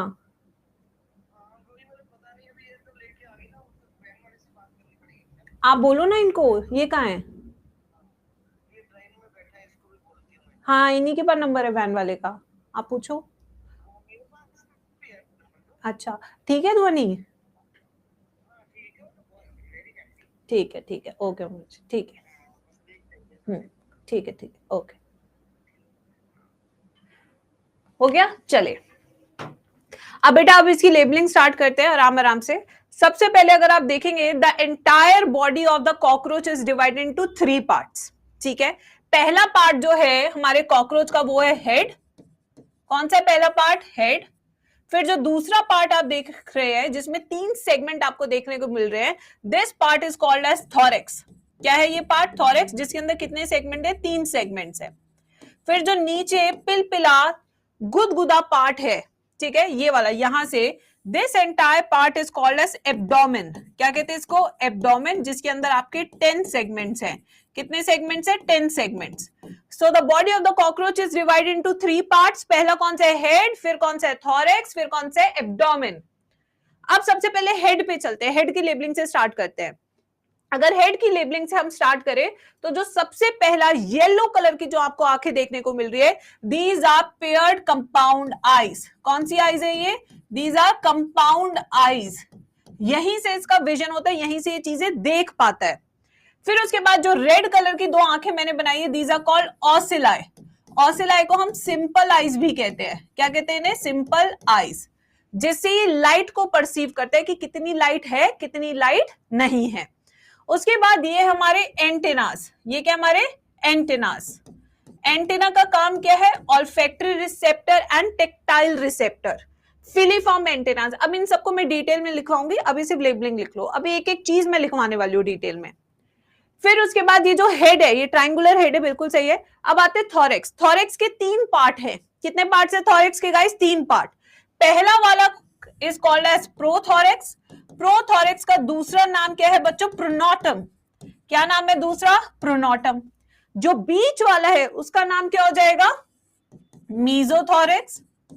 और जो आखिरी हिस्सा है इसको हम कहेंगे मेटाथॉरेक्स। इसे क्या बोलेंगे? मेटाथॉरेक्स। तो थॉरेक्स के 3 पार्ट है। सबसे पहला वाला प्रो, मीजो, मेटा। अब at the junction of pro and meso you have one pair of wings. These wings are called as meta wings. These wings are called as tegmina or these wings are called as elytra. Tegmina और elytra. वहीं पे जो हमारा दूसरा wing है which is at the junction of meso and meta, these are called as meta wings or these are called as hind wings which are used for flying. ये flying के लिए यूज होते हैं। उसके बाद आगे चलते हैं। इसके पास 3 पेयर ऑफ टांगे भी है। तो टोटल टांगे कितनी हो गई? 6। वैसे कितने हो गए? 3 पेयर। जो टांग आपकी प्रोथोरेक्स से निकल रही है उसका नाम होगा प्रोथोरेसिक लेग। जो टांग आपकी मीजोथोरेक्स से निकलती है उसका नाम होगा मीजोथोरेसिक लेग। जो मेटाथोरेक्स से निकल रही है उसका नाम होगा मेटाथोरेसिक लेग। जिस सेगमेंट से निकल रही है वही लेग का नाम है, कोई अलग से नाम नहीं है टांगों का। फिर लास्ट में आपको देखने को मिल रहा होगा ये, दिस इज कॉल्ड एनल सर्काई।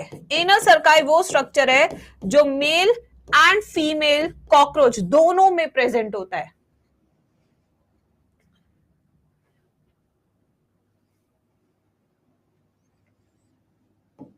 दोनों में प्रेजेंट होता है। बट लड़का लोग को स्टाइल मारने का बहुत ही बीमारी होता है। क्या होती है वो बीमारी? स्टाइल मारने की। ये है कॉर्डल स्टाइल या एनल स्टाइल। ये किस में होता है? लड़का लोगों में। शाम के 6 बजते इनको घुटबुटी मचती है स्टाइल मारने की। पूरी कॉलोनी में जाएंगे स्टाइल मारने के लिए।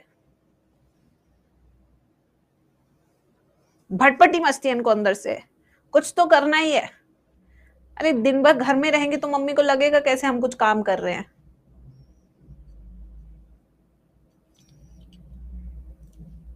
माहौल भी तो बनाने कि हम बाहर जाते हैं डेली काम करने।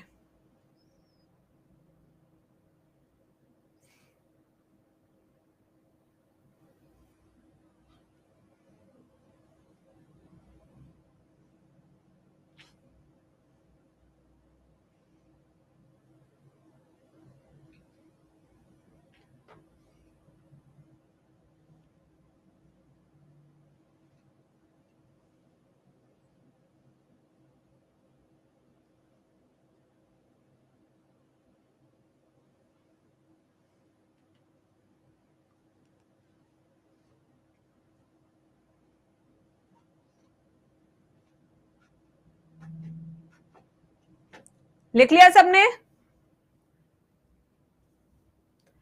अब हम मॉर्फोलॉजी में सबसे पहला जो स्टार्ट करेंगे वो हेड पार्ट को डिस्कस करेंगे। चलिए जल्दी लिखिए।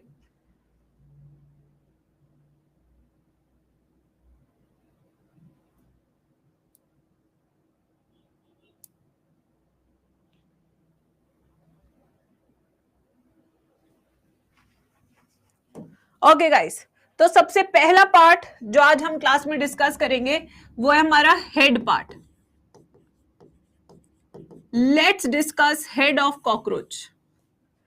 शेप कैसा होता है, कभी चिपकाया हो, कभी उसे मचला हो, कभी उसको पकड़ा हो, तो तुम्हें ये बात पता होगी कि जो इसका सर होता है वो तिकोना होता है, यानी कि the shape of the head is triangular. कैसा है shape of the head? Triangular in shape. Plus अगर देखा जाए तो शरीर इसका ऐसा होता है और इसका हेड ऐसा होता है, यानी कि हेड और शरीर के बीच में 90 डिग्री का एंगल बनता हुआ, हेड और शरीर के बीच में कितने डिग्री का एंगल बनता हुआ? 90 डिग्री का। So it is at right angle to the longitudinal axis of the body. Such a placement of head is hypognathous. क्या कहते हैं इस प्लेसमेंट को? हाइपोग्नाथस। तो इसका जो हेड है, head is at right angle to longitudinal axis of body। तो इस तरह के अरेंजमेंट को क्या नाम दिया एनसीईआरटी ने? हाइपोग्नाथस। क्या नाम दिया? हाइपोग्नाथस। हाइपो का मतलब नीचे, ग्नाथस, यस, ग्नाथो, जॉ, नीचे की तरफ होता है। ठीक है। नेक्स्ट, अगर कभी किसी ने इसका सर पकड़ा हो, राधिका तो देख ही रही है, राधिका पकड़ ले इसका सर, हेड पकड़ ले, बहुत ही टाइट होता है, बिल्कुल गोली की तरह, मसलना सबसे मुश्किल होता है। क्यों? क्योंकि इसका जो एंडोस्केलेटन है, endoskeleton which is called as tentorium, वो 6 सेगमेंट के फ्यूजन से, वो 6 प्लेट्स के फ्यूजन से बनता है, तो वो बहुत कड़क हो जाता है, पापड़ जैसा, उसे मसलना सबसे मुश्किल होता है। ये जो एंडोस्केलेटन है हेड का, जो टेंटोरियम है, ये 6 segment fuses to form 1 segment in adult cockroach, जिसको मजबूती देता है। इसको कुचल पाना ना के बराबर है। ठीक है। नेक्स्ट, ये दो गए इसके बारे में कि भाई इसका सर कैसा है, कैसा प्लेस्ड है, कितना हार्ड है, कितना सॉफ्ट है, ये सब के बारे में बात की। अब हेड के ऊपर क्या क्या होता है उसके बारे में बात करते हैं। तो हेड के ऊपर जो सबसे पहली चीज होती है वो है फिलीफॉर्म एंटेना। फिलीफॉर्म एंटेना कितना पेयर होता है? 2 पेयर होता है, 1 पेयर होता है? राधिका कॉकरोच देखा है तो जल्दी बताओ, 1 पेयर होता है, 2 पेयर होता है? जल्दी बताएंगे सब। ये 1 पेयर्ड होता है। कितना होता है? 1 पेयर्ड। सिर्फ एक ही पेयर होता है, 2 ही होता है वहां करता हुआ। ठीक है, 1 पेयर। उसके बाद क्या काम करता है? क्या बताया था दीदी? इतने में तो वो भाग जाएगा। दीदी तुम भागा मत करो, बस गॉन। टेक्टाइल रिसेप्टर होता है। कौन सा रिसेप्टर होता है? टेक्टाइल रिसेप्टर, जो किसको चेक करते हैं? वाइब्रेशंस को। किसको चेक करता है? वाइब्रेशंस को। ठीक है। दूसरी चीज ऑल्फैक्टरी, ऑल्फैक्शन, जहां गंदी बदबू होती है मुंह उठा के चले जाते हैं नालायक। Olfaction. Ma'am teach in English है? Pramod, I don't know English. In my childhood, no one teach me English, so I don't know English. Yes. बचपन no English. Sorry बेटा. Teach in Russian. हुआ हुआ हुआ हुआ हुआ. Yes. चलो. तो बेटा ये है हमारा फिलीफॉर्म एंटेना, इसका काम और इसका स्ट्रक्चर जो हमने अभी लिखा। अब आते हैं नेक्स्ट पे, ऑसिलाई यानी कि सिंपल आइज। सिंपल आइज जिन्हें हम ऑसिलाई भी कहते हैं, जिन्हें हम फेनेस्ट्रा भी कहते हैं। ठीक है बच्चों, ये 1 पेयर होती है, हेड पे प्रेजेंट होती है। कहां होती है? 1 पेयर। ये भी 1 पेयर्ड होती है, हेड पे प्रेजेंट होती है। इनका काम क्या होता है? To check the light intensity. आपको पता है नॉक्टर्नल है, ये रात में निकलते हैं। भाई रात में तो वैसे ही लाइट नहीं होती, सब अपने घरों की लाइट बंद करके सोते हैं, तो ये ग्रे और ब्लैक से पहचानते हैं। ऊ लाला, ऊ लाला। ठीक है, यस। तो ये क्या है? क्या है बच्चों? 1 पेयर्ड है और क्या काम कर रहे हैं? To perceive the light, to check the light intensity. तो इन वाली आंखों में इमेज नहीं बनती है, बस ये लाइट इंटेंसिटी। तो यानी कि यार दीदी ऐसे भी अपना घूंघट कर दे तो भी वो डर के भाग जाएगा, ताथैया ओ, या लाइट के ऊपर ऐसे ऐसे हाथ 2-3 बार कर दो, वो अपने आप भाग जाएगा, उसे लगेगा डेंजर है।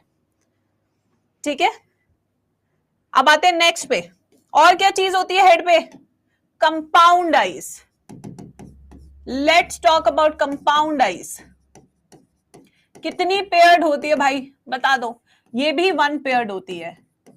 ये वो आइज है जो गॉगल वाली आंखें होती है, यानी कि एक ही आदमी की 2000 फोटो दिखेगी बट एक भी साफ नहीं दिखेगी मेरे प्यारे बच्चों। यानी कि दिन भर में मैं 200 सवाल करूंगा फिजिक्स का बट बनेंगे सिर्फ 10 ही मैम। यही है तो जादू। ठीक है, तो यहां पे क्या होता है, जो हमारी कंपाउंड आइज है उनके पास स्पेशल पिगमेंट्स होते हैं जिन्हें ओमेटीडियास कहते हैं। ठीक है, कितने होते हैं इनके पास? 2000 हेक्सागोनल शेप्ड, 2000 हेक्सागोनल शेप्ड ओमेटीडिया होते हैं। ओमेटीडिया, इन्हीं की मदद से इमेज फॉर्मेशन होता है। अब जो इमेज फॉर्मेशन होता है वो कैसा होता है? देखिए, जो इमेज फॉर्मेशन है वो कैसा है? लेस रेजोल्यूशन, हाई, मतलब कह सकते हो high sensitivity but less resolution. These eyes are highly sensitive but shows less resolution. तुरंत से पहचान लेता है कि कोई खतरा है बट खतरा कौन सा ये नहीं बता पाता। ऐसी इसकी आंखें है मेरे प्यारे बच्चों, बेचारा खतरे को भाप ले रहा है बट खतरा है क्या ये नहीं बता पा रहा। I know I know I know. Mouth parts पे आएंगे अब हम। नेक्स्ट, हेड में एक और चीज होती है which is very important part called as mouth parts. Mouth parts of cockroach. जो माउथ पार्ट्स होते हैं कॉकरोच के वो कैसे होते हैं? Biting and chewing type. कैसे होते हैं? Biting and chewing type of mouth parts, यानी काटूंगा और फिर चबाऊंगा। इसमें 5 तरह के पार्ट्स होते हैं। क्या बात है यथार्थ, लग रहा है स्काई इंस्टीट्यूट से आए हो, क्योंकि वहां के टीचर्स तो अभी भी वो पढ़ा रहे जो पेपर में आना बिल्कुल बंद हो चुका है।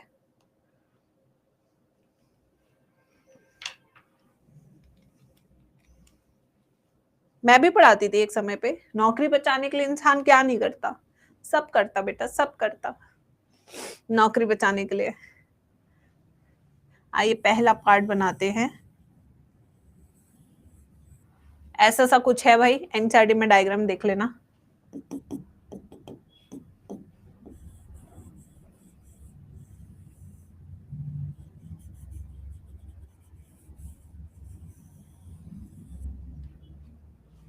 ये इसका upper lip, labrum.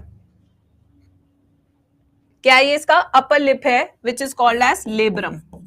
Labrum is called as what? Upper lip. हाँ, ये पार्लर नहीं जाता है अपर लिप्स कराने के लिए। ठीक है, अपर लिप, लेब्रम।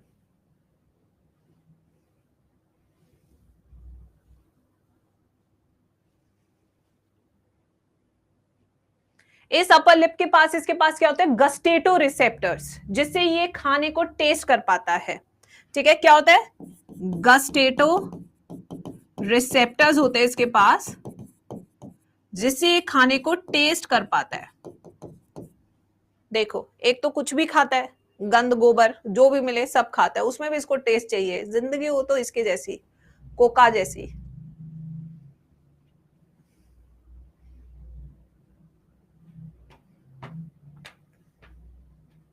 फिर आते हैं मैंडिबल्स पे।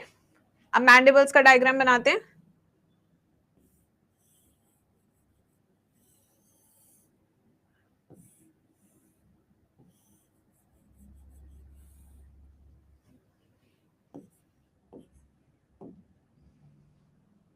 ऐसे होता है ये, देखो सोचो मैं कॉकरोच हूँ, ठीक है, और यहाँ पे ये मैंडिबल्स है और ये खाना है, ये खाना है, ठीक है। अहक पकड़ने का है, पहले पकड़ने के लिए इसके पास लेबियम होता है, अभी बताऊंगी। ये पकड़ लिया, आएगा, देखो खाना टूट गया, अब मैं इसे निगल लूंगी, बस यही काम करता है ये, ग्राइंडिंग ऑफ फूड। यस, काटने का काम, यही सेम काम होता है, ठीक है। तो ये क्या है, मैंडिबल्स, मूवेबल जॉ, ये इसका मूवेबल जॉ है। ये आप देख रहे हैं, काटे नहीं कटते दिन और रात, कहनी थी तुमसे एक ही बात, ठीक है। तो ये जो काम है, ये क्या कर रहे हैं, ग्राइंडिंग ऑफ फूड। इनका मेन काम क्या है, ग्राइंडिंग ऑफ फूड, ये है इसका मेन काम, ठीक है। अब आगे चलते हैं। कटिंग नहीं हो सकता बेटे, रिया भारती क्या हो गया आज, कटिंग ग्राइंडिंग कुछ भी कर ले बेटा तू, खाना खाने से मतलब है, कोई निगल के खाता है, कोई चबा के खाता है, कोई दोनों करके खाता है।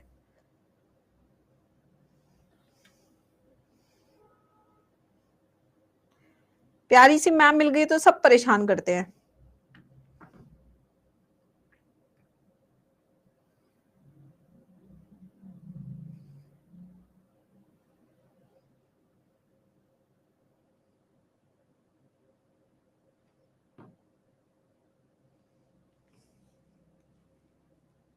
चलिए अब आगे के पार्ट्स पे चलते हैं।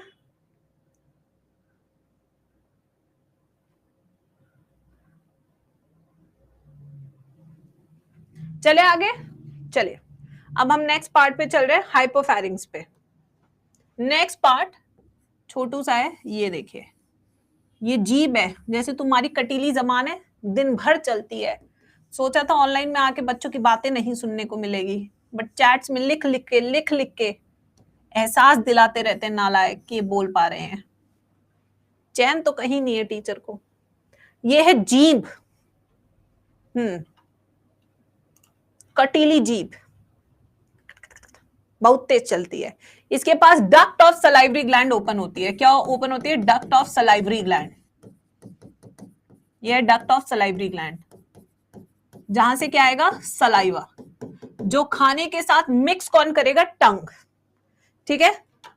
क्या करेगा, टंग, टंग ऐसे खाते ना, क्या छो भटूरे बनाया मम्मी आज, मावे को फेल कर दिया सो आपने, ऐसे बनाना हर सोमवार को, आहा, ठीक है। ये जीभ क्या करती है तुम्हारी, मिक्स करती है खाने को और सलाइवा को, फिर स्वाद आता है। तो यही चीज यहां पे भी हो रही है। सो ये हमारा हाइपोफैरिंग्स, हाइपोफैरिंग्स विच इज लाइक अ टंग।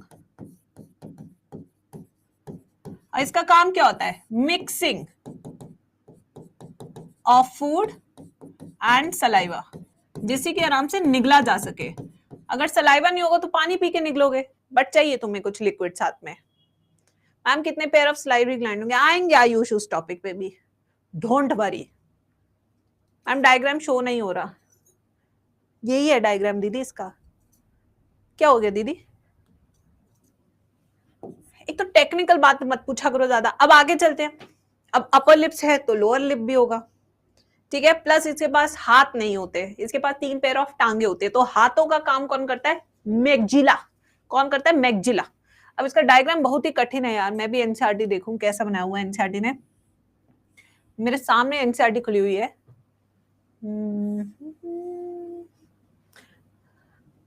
क्या क्या नहीं करना पड़ता, 1 2 3 4 5, ये ब्रिसल्स है।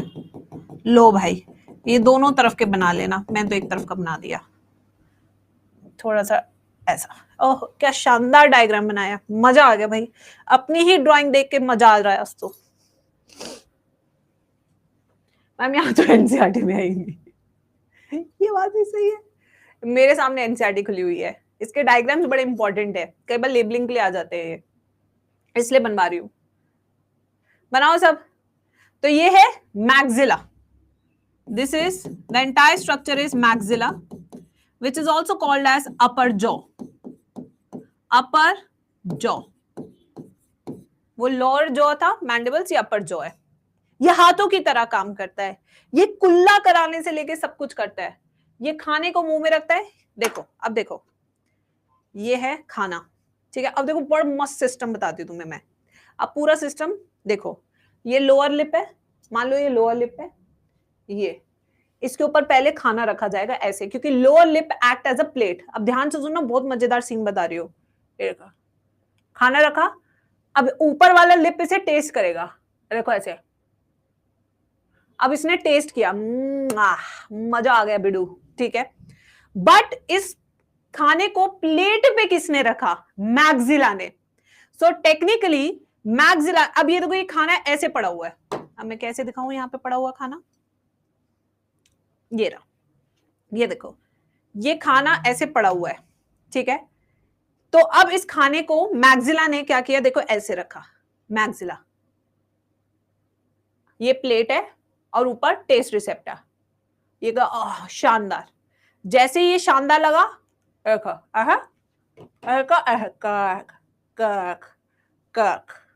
मैंडिबल्स आए, फिर खाना अंदर चला गया, टंग ने मिक्स किया, निकल गया. इससे ज्यादा मैं नहीं समझा सकती. इसका 3D मेरे पास नहीं है, क्योंकि कोई इसका 3D बताता ही नहीं है. आधे टीचर्स तो इसे समझा भी नहीं पाते कि इसका क्या फंक्शन है. ठीक है, तो इस तरीके से होता है. सो लेबियम का काम क्या है? To put the food in the mouth. To put food into the mouth.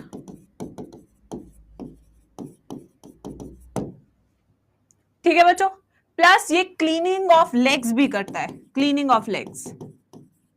इतनी साफ जगह पे रहता है तो इसे क्लीनिंग तो चाहिए ना बेटा, इसीलिए. फिर उसके बाद लास्ट आता है हमारा, which is our lower lip, which is called as labium. ये सबसे बड़ा होता है, which act as a plate for food. ये थाली है इसकी, जो सबसे बड़ा हिस्सा है. ये देखिए, इसका भी डायग्राम एनसीईआरटी से बनाना पड़ेगा. देख के, बहुत बड़ा सा डायग्राम है इसका. एक, ये हो गया 2, ये हो गया 3.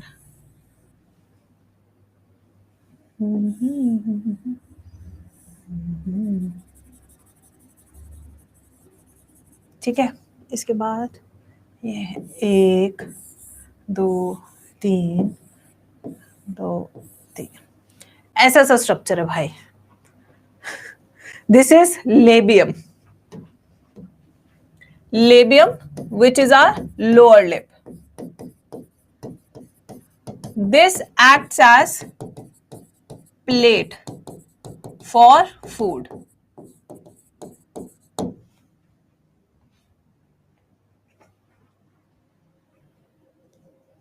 मेरी आवाज रिपीट हो रही है? होनी तो नहीं चाहिए, क्योंकि सब सेम ही है. मैंने कुछ सिस्टम में चेंज नहीं किया है.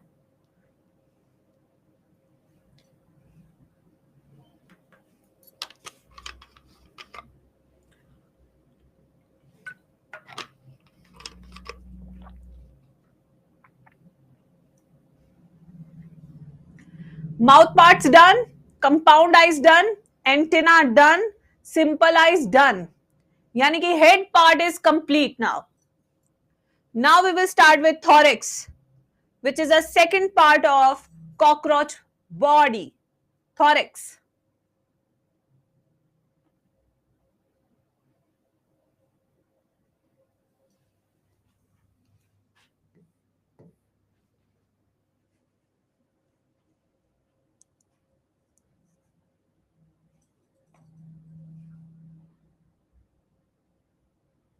बेटा इसके बाद की आपकी क्लास 11 बहुत इजी है. Cell chapter is very interesting as you know. Cell cycle, cell division is super interesting. Biomolecules is very interesting. But this is all typical botany and zoology जो आप इस चैप्टर तक पढ़ते हैं. उसके बाद you have more of interesting part. So this is typical zoology and botany. पहले 7 chapter आपके ऐसे ही है, टिपिकल, बिल्कुल ओल्ड स्कूल.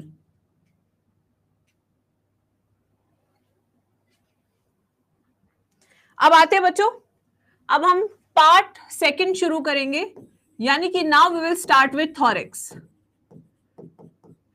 एम्ब्रियोनिकली थॉरेक्स में कितने से सेगमेंट्स होते हैं और एडल्ट में कितने सेगमेंट होते हैं? तो थॉरेक्स की अगर बात करें, एम्ब्रियोनिकली भी इसके पास 3 सेगमेंट होते हैं और एडल्ट में भी इसके पास कितने सेगमेंट होते हैं? 3 सेगमेंट होते हैं। सो टेक्निकली एम्ब्रियोनिक स्टेज और जो हमारा एडल्ट स्टेज है उसमें कोई चेंज नहीं है in terms of number of segments, same रहते हैं। अब अगर इसका देखें हम, thorax is attached to head via flexible neck. Yes, इसके पास एक फ्लेक्सिबल नेक भी होती है जो थॉरेक्स और हेड को कनेक्ट करती है। ये नेक फ्रॉग में कंप्लीटली एब्सेंट थी, वहां पे थी ही नहीं है। ठीक है बच्चों। अब अगर देखें इसके पार्ट्स, थॉरेक्स के कितने पार्ट बताए थे मैम ने? 3 पार्ट्स बताए थे। एक कौन सा था? पहला वाला प्रोथॉरेक्स। प्रोथॉरेक्स का दूसरा नाम मैम ने क्या बताया था? प्रोनोटम।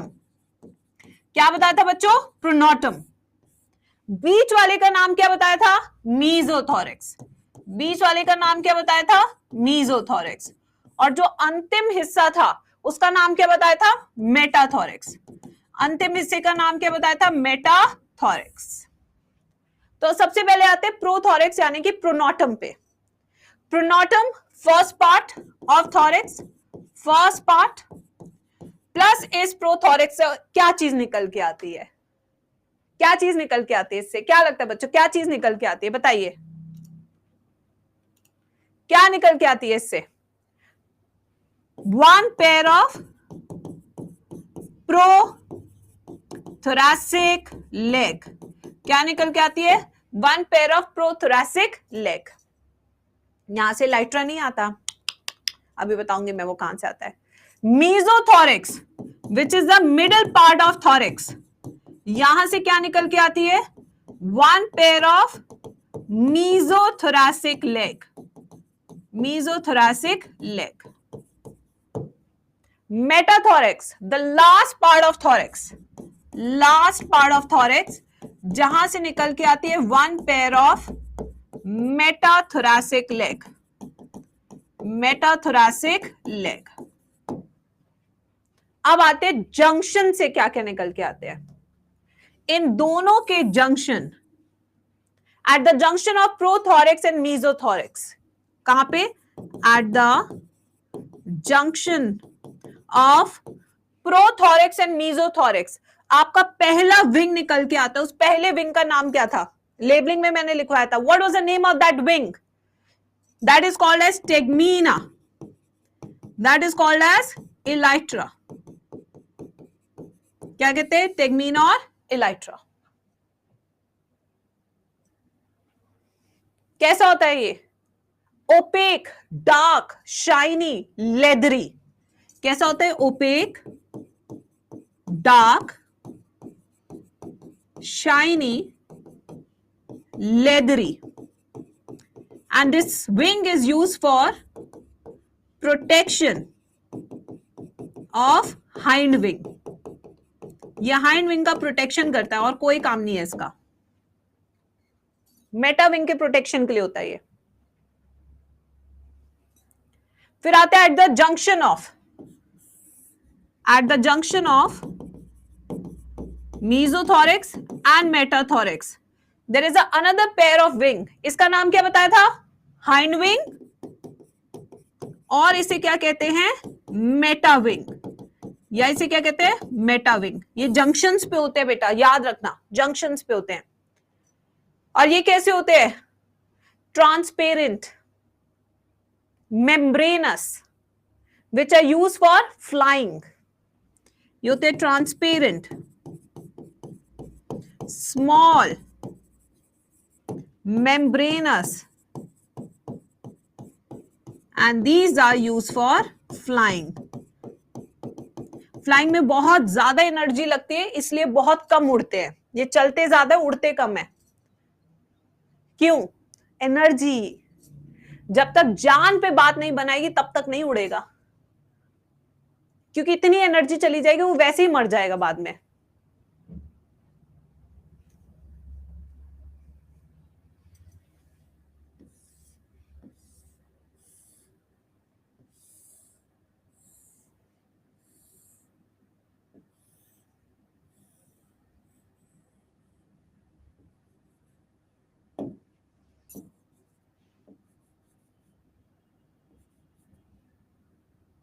1 2 3 5।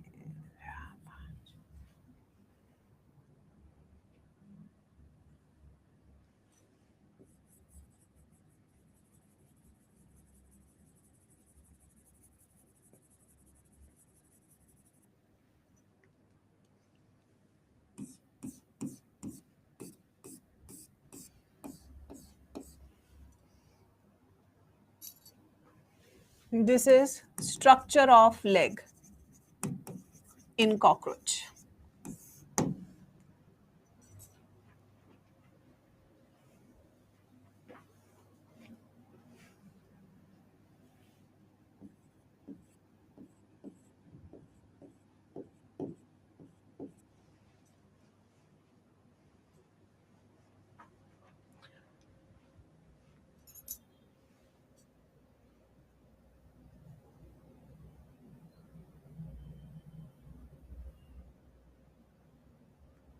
स्ट्रक्चर ऑफ लेग, मैंने कहा था हम हर एक चीज डिटेल में पढ़ेंगे.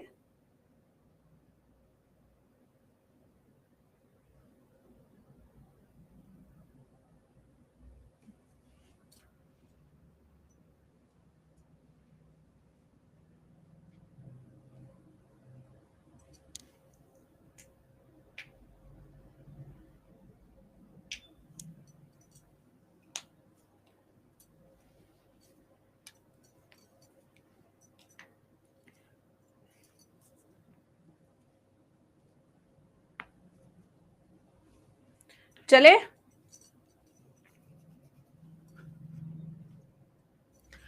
तो अगर स्ट्रक्चर ऑफ लेग को देखें तो सबसे पहला पार्ट क्या है हमारा? Coxa. This is coxa. This is trochanter. This part is femur which is a broadest part. सबसे चौड़ा पार्ट यही होता है. सबसे लॉन्गेस्ट होता है इसके केस में tibia. This is a longest part.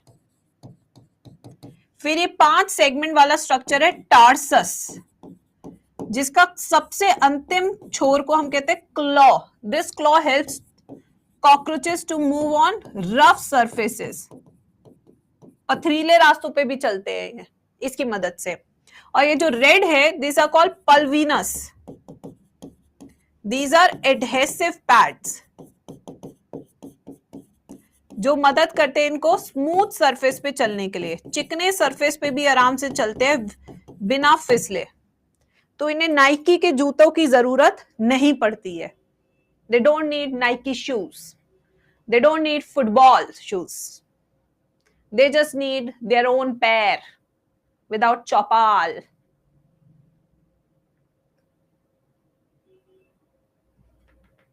फिसल गया तो कौन सी बेटा, ये जीव नहीं है क्या? इनकी कोई इज्जत नहीं है क्या?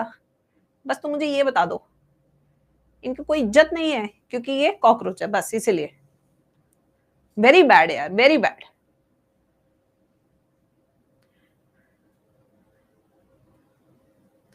गिरेगा तो चोट तो लगेगी ना. तुम्हारे जितनी नहीं लगेगी बट लगेगी.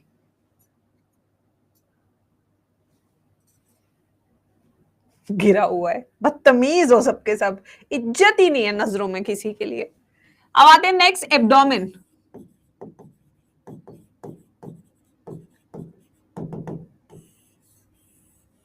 एब्डोमेन एम्ब्रियोनिकली कितने सेगमेंट्स होते हैं और एडल्ट के पास कितने सेगमेंट्स होते हैं? तो एम्ब्रियोनिकली इनके पास कितने होते हैं? एम्ब्रियो में 11 सेगमेंट होते हैं, जबकि बढ़ के होते होते ये घट जाते हैं. इनके पास 10 सेगमेंट्स ही होते हैं. घट जाते हैं, फ्लेक्सिबिलिटी कम हो जाती है. जैसे हम में भी हड्डियां कम हो जाती है, ऐसे इनमें भी होता है. अब अगर कॉकरोच के स्ट्रक्चर को देखें, ये देखिए, ये कोको राजा है. This is cockroach. Cockroach, ये इसका मुंह है, ये इसका शरीर है कोको राजा का. ठीक है. ऊपर से ये डार्क कलर का दिखता है. ये देखिए, इसका डॉर्सल साइड डार्क कलर का, डॉर्सल साइड सन फेसिंग साइड, क्योंकि टैनिंग हो जाती है इसको भी. ये देखिए डार्क कलर का है. This is a sun facing side. इसके ऊपर डार्क कलर की काइटिन प्लेट लगी हुई है जिसका नाम है टर्गाइट. तो ऊपर से ये डार्क कलर का है, सन फेसिंग साइड, क्योंकि टैनिंग हो गई ना. टैनिंग हो गई भाई सन में रहते रहते. तो ये क्या है? दिस इज डॉर्सल साइड, इसके ऊपर एक काइटिन प्लेट है जिसका नाम है टरगाइट। अब ऐसे मूव कर रहा है, नीचे वाली साइड कौन सी है, अर्थ फेसिंग साइड, तो ये व्हाइटिश कलर की होगी। This plate is called as what, this is called as sternite. इसे क्या कहेंगे, इस काइटिन प्लेट को स्टर्नाइट। और जो दो साइडों की प्लेट्स हैं, साइडों की, इन्हें हम क्या कहते हैं, प्लूराइट्स। इन्हें क्या कहते हैं, प्लूराइट्स। ऊपर वाली का नाम क्या है, स्टर्नाइट या टरगाइट। ऊपर वाली का नाम है टरगाइट, नीचे वाली का नाम क्या है, स्क्लेराइट, और साइडों वाली का नाम क्या है, प्लूराइट। क्या नाम है, प्लूराइट। तो इनके शरीर के ऊपर एक कवच होता है, वो काइटिन प्लेट्स का कवच होता है, जिन्हें हम क्या कहते हैं, स्टर्नाइट्स। ठीक है, so body is covered by chitinous plates called sternite. एक सेकेंड, स्टर्नाइट थी या स्क्लेराइट, इसमें से एक सेकेंड बताती हूँ तुम्हें। स्टर्नाइट, स्क्लेराइट होगा ये, स्क्लेराइट, कॉल्ड स्क्लेराइट्स। ये जो काइटिन प्लेट्स है उन्हें स्क्लेराइट बोलेंगे। ठीक है, अब मान लो ये डॉर्सल साइड है, ये वेंट्रल साइड है, और ये लेटरल साइड है कॉकरोच का। ये सारे साइड्स है। जो ऊपर वाला है वो ब्राउन कलर का है, डार्क ब्राउन कलर का। जो साइडों का है वो भी व्हाइट है, और जो नीचे का है वो भी व्हाइट है, व्हाइट काइटिन प्लेट। तो एक सेगमेंट के पास कितनी काइटिन प्लेट्स है बच्चों, एक सेगमेंट के पास कितनी काइटिन प्लेट्स है, 4। एक ऊपर एक नीचे, 2 साइडों में, एक ऊपर एक नीचे और 2 साइडों में। जो ऊपर वाली है उसका नाम है टर्गम या टरगाइट, नीचे वाली स्टर्नम या स्टर्नाइट, ये प्लूराइट्स, जो हमारी लेटरल वाली है प्लूराइट्स। अब ये सारी काइटिन प्लेट्स कैसे जुड़ी हैं, ये सारी काइटिन प्लेट्स आपस में जुड़ी है थिन फ्लेक्सिबल मेम्ब्रेन से, जिसका नाम है आर्थरोडियल मेम्ब्रेन या आर्टिकुलर मेम्ब्रेन, जो कि 2019 का पीवाईक्यू था। सो this is a flexible thin membrane, flexible thin membrane, जिसका नाम क्या है, आर्थरोडियल मेम्ब्रेन, या इसका दूसरा नाम है आर्टिकुलर मेम्ब्रेन। और यही से फ्लेक्सिबिलिटी देती है कि कहीं पे भी, किसी भी कोने, किसी भी नाली में तुरंत से पहुंच जाते हैं।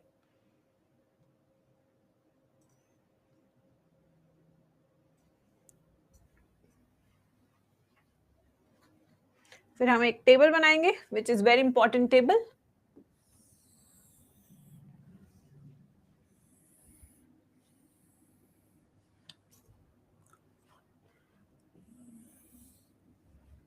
ओके, मुझे लग रहा है छोटी रहेगी टेबल।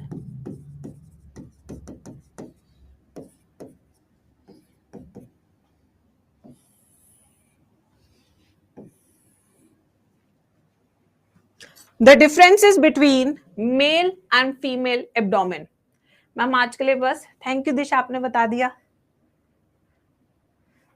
तुम लोग मुझे बता देते हो कब पढ़ाना है, कब रुकना है, कब चलना है, मुझे बहुत अच्छा लगता है। ऐसा लगता है कोई है मेरे साथ जो मेरी क्लास में मुझे बताने वाला है। बहुत अकेली पड़ जाती हूँ वरना मैं, बहुत अकेला फील होता है मुझे कि मैं ही सिर्फ पढ़ा रही हूँ, मैं ही सिर्फ बोल रही हूँ, कोई मेरे साथ है ही नहीं बात करने वाला, मुझे बताने वाला। जिंदगी के इस पड़ाव में बहुत अकेला महसूस करती हूँ फिर मैं।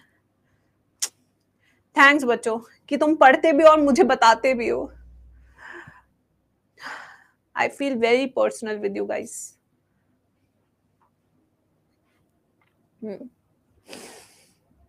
थैंक्स।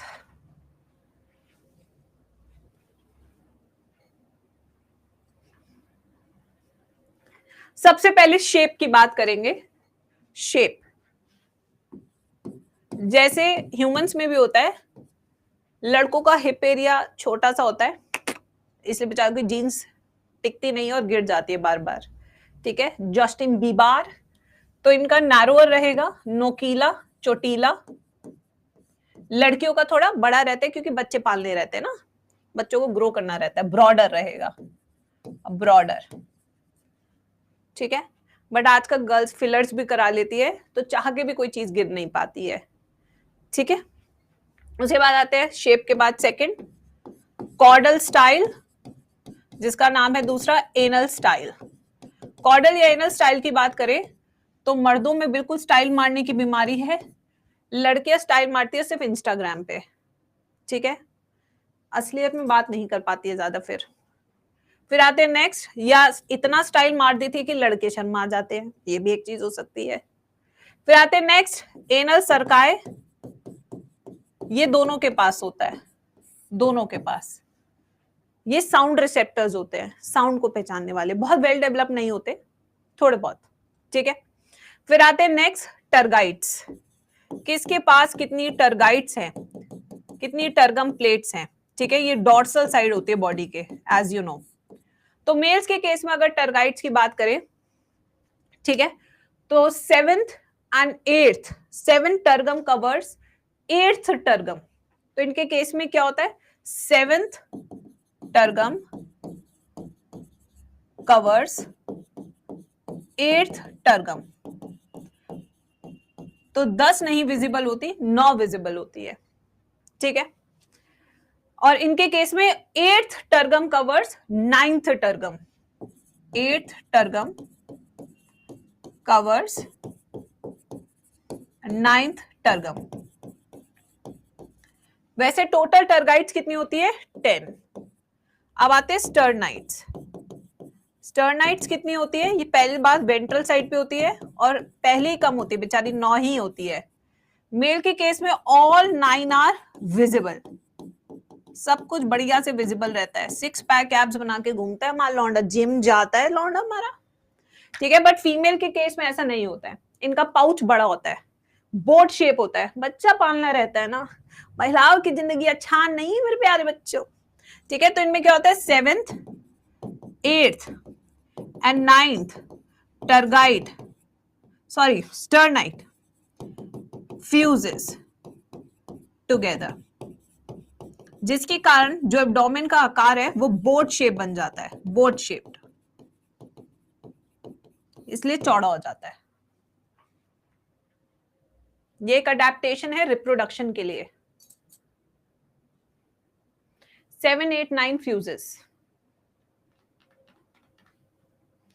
मृणाल कह रहा है मैम गर्ल्स की लाइफ अच्छी होती है, मैंने कब कहा बुरी होती है, अच्छी, बहुत अच्छी होती है बेटा, भांडरफुल होती है, भांडरफुल।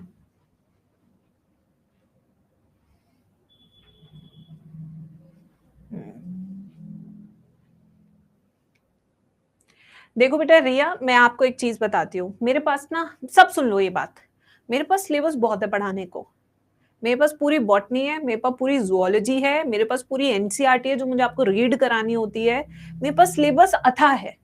इसके अलावा जब जब मुझे टाइम मिलता है, आई ऑलवेज ट्राई कि I help you out, but please do not depend on me for the entire practice of test discussion करा दूं, डीपीपी डिस्कशन करा दूं, नहीं हो पाता बेटा। मेरी, आपको पता है, हर क्लास भी 1.5 घंटे से ज्यादा की होती है। I have huge amount of work on my plate already, but आप अगर बार बार मेरे ऊपर डिपेंड होते रहेंगे तो बेटा फिर मैं पढ़ा क्यों रही हूँ, मैं सिर्फ क्वेश्चन प्रैक्टिस करा देती हूँ। There are so many teachers on YouTube जो पढ़ाते नहीं है, जो सिर्फ सवाल कर करके कहते हैं कि हमारे बच्चे कितने नंबर आए हैं। अरे भाई पढ़ाओगे तभी ना सवाल करेगा बच्चा। अगर आप अच्छे से क्लास कर रहे हैं, पढ़ रहे हैं, तो प्लीज ट्राई टू प्रैक्टिस। मेरे पास अब यूट्यूब क्लासेस भी हैं, आपके पास, देखो बेटा, I have huge things on my plate, बहुत सारा काम रहता है, इसलिए मैं क्लासेस आपकी लंबी लेती हूँ। I never try to take shortcuts in my class. Cockroach चाहो तो सिर्फ एनसीईआरटी बेस्ड पढ़ा सकती हूँ, बट नहीं, I know what kind of a teacher I am and किस टीचर को आप लोगों ने ज्वाइन किया है। तो प्लीज बच्चे ट्राई कीजिए कि एटलीस्ट प्रैक्टिस तो आप कीजिए। जब जब मुझे टाइम मिलेगा मैं तो कराऊंगी, साल के एंड में भी मैं तो कराऊंगी, क्रैश कोर्स के बाद भी मैं कराऊंगी प्रैक्टिस, पर एटलीस्ट अभी तो आप लोग कर सकते हैं ना,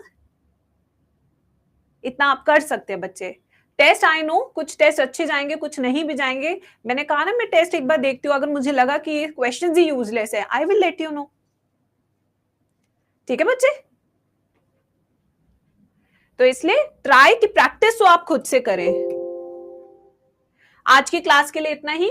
कल की क्लास बेटा काफी लिखने वाली होगी, क्योंकि कल हम कॉकरोच फिनिश करेंगे, जिसमें डाइजेस्टिव सिस्टम, काफी सिस्टम है, और हो सकता है कि परसों की क्लास भी कॉकरोच में ही जाए। बहुत कुछ है, कॉकरोच काफी बड़ा टॉपिक है, बट एक बार ये हो गया तो बाकी के चैप्टर्स आपके बड़ी आसानी से हो जाएंगे। ठीक है, चलिए कल मिलते हैं सेम टाइम, और 2:30 बजे अगर किसी को आना है बायोलॉजिकल क्लासिफिकेशन के लिए तो आप आ सकते हैं। आज मैं प्रोटिस्टा और फंजी कवर कराऊंगी। ठीक है बच्चों, बाय बाय, टेक केयर।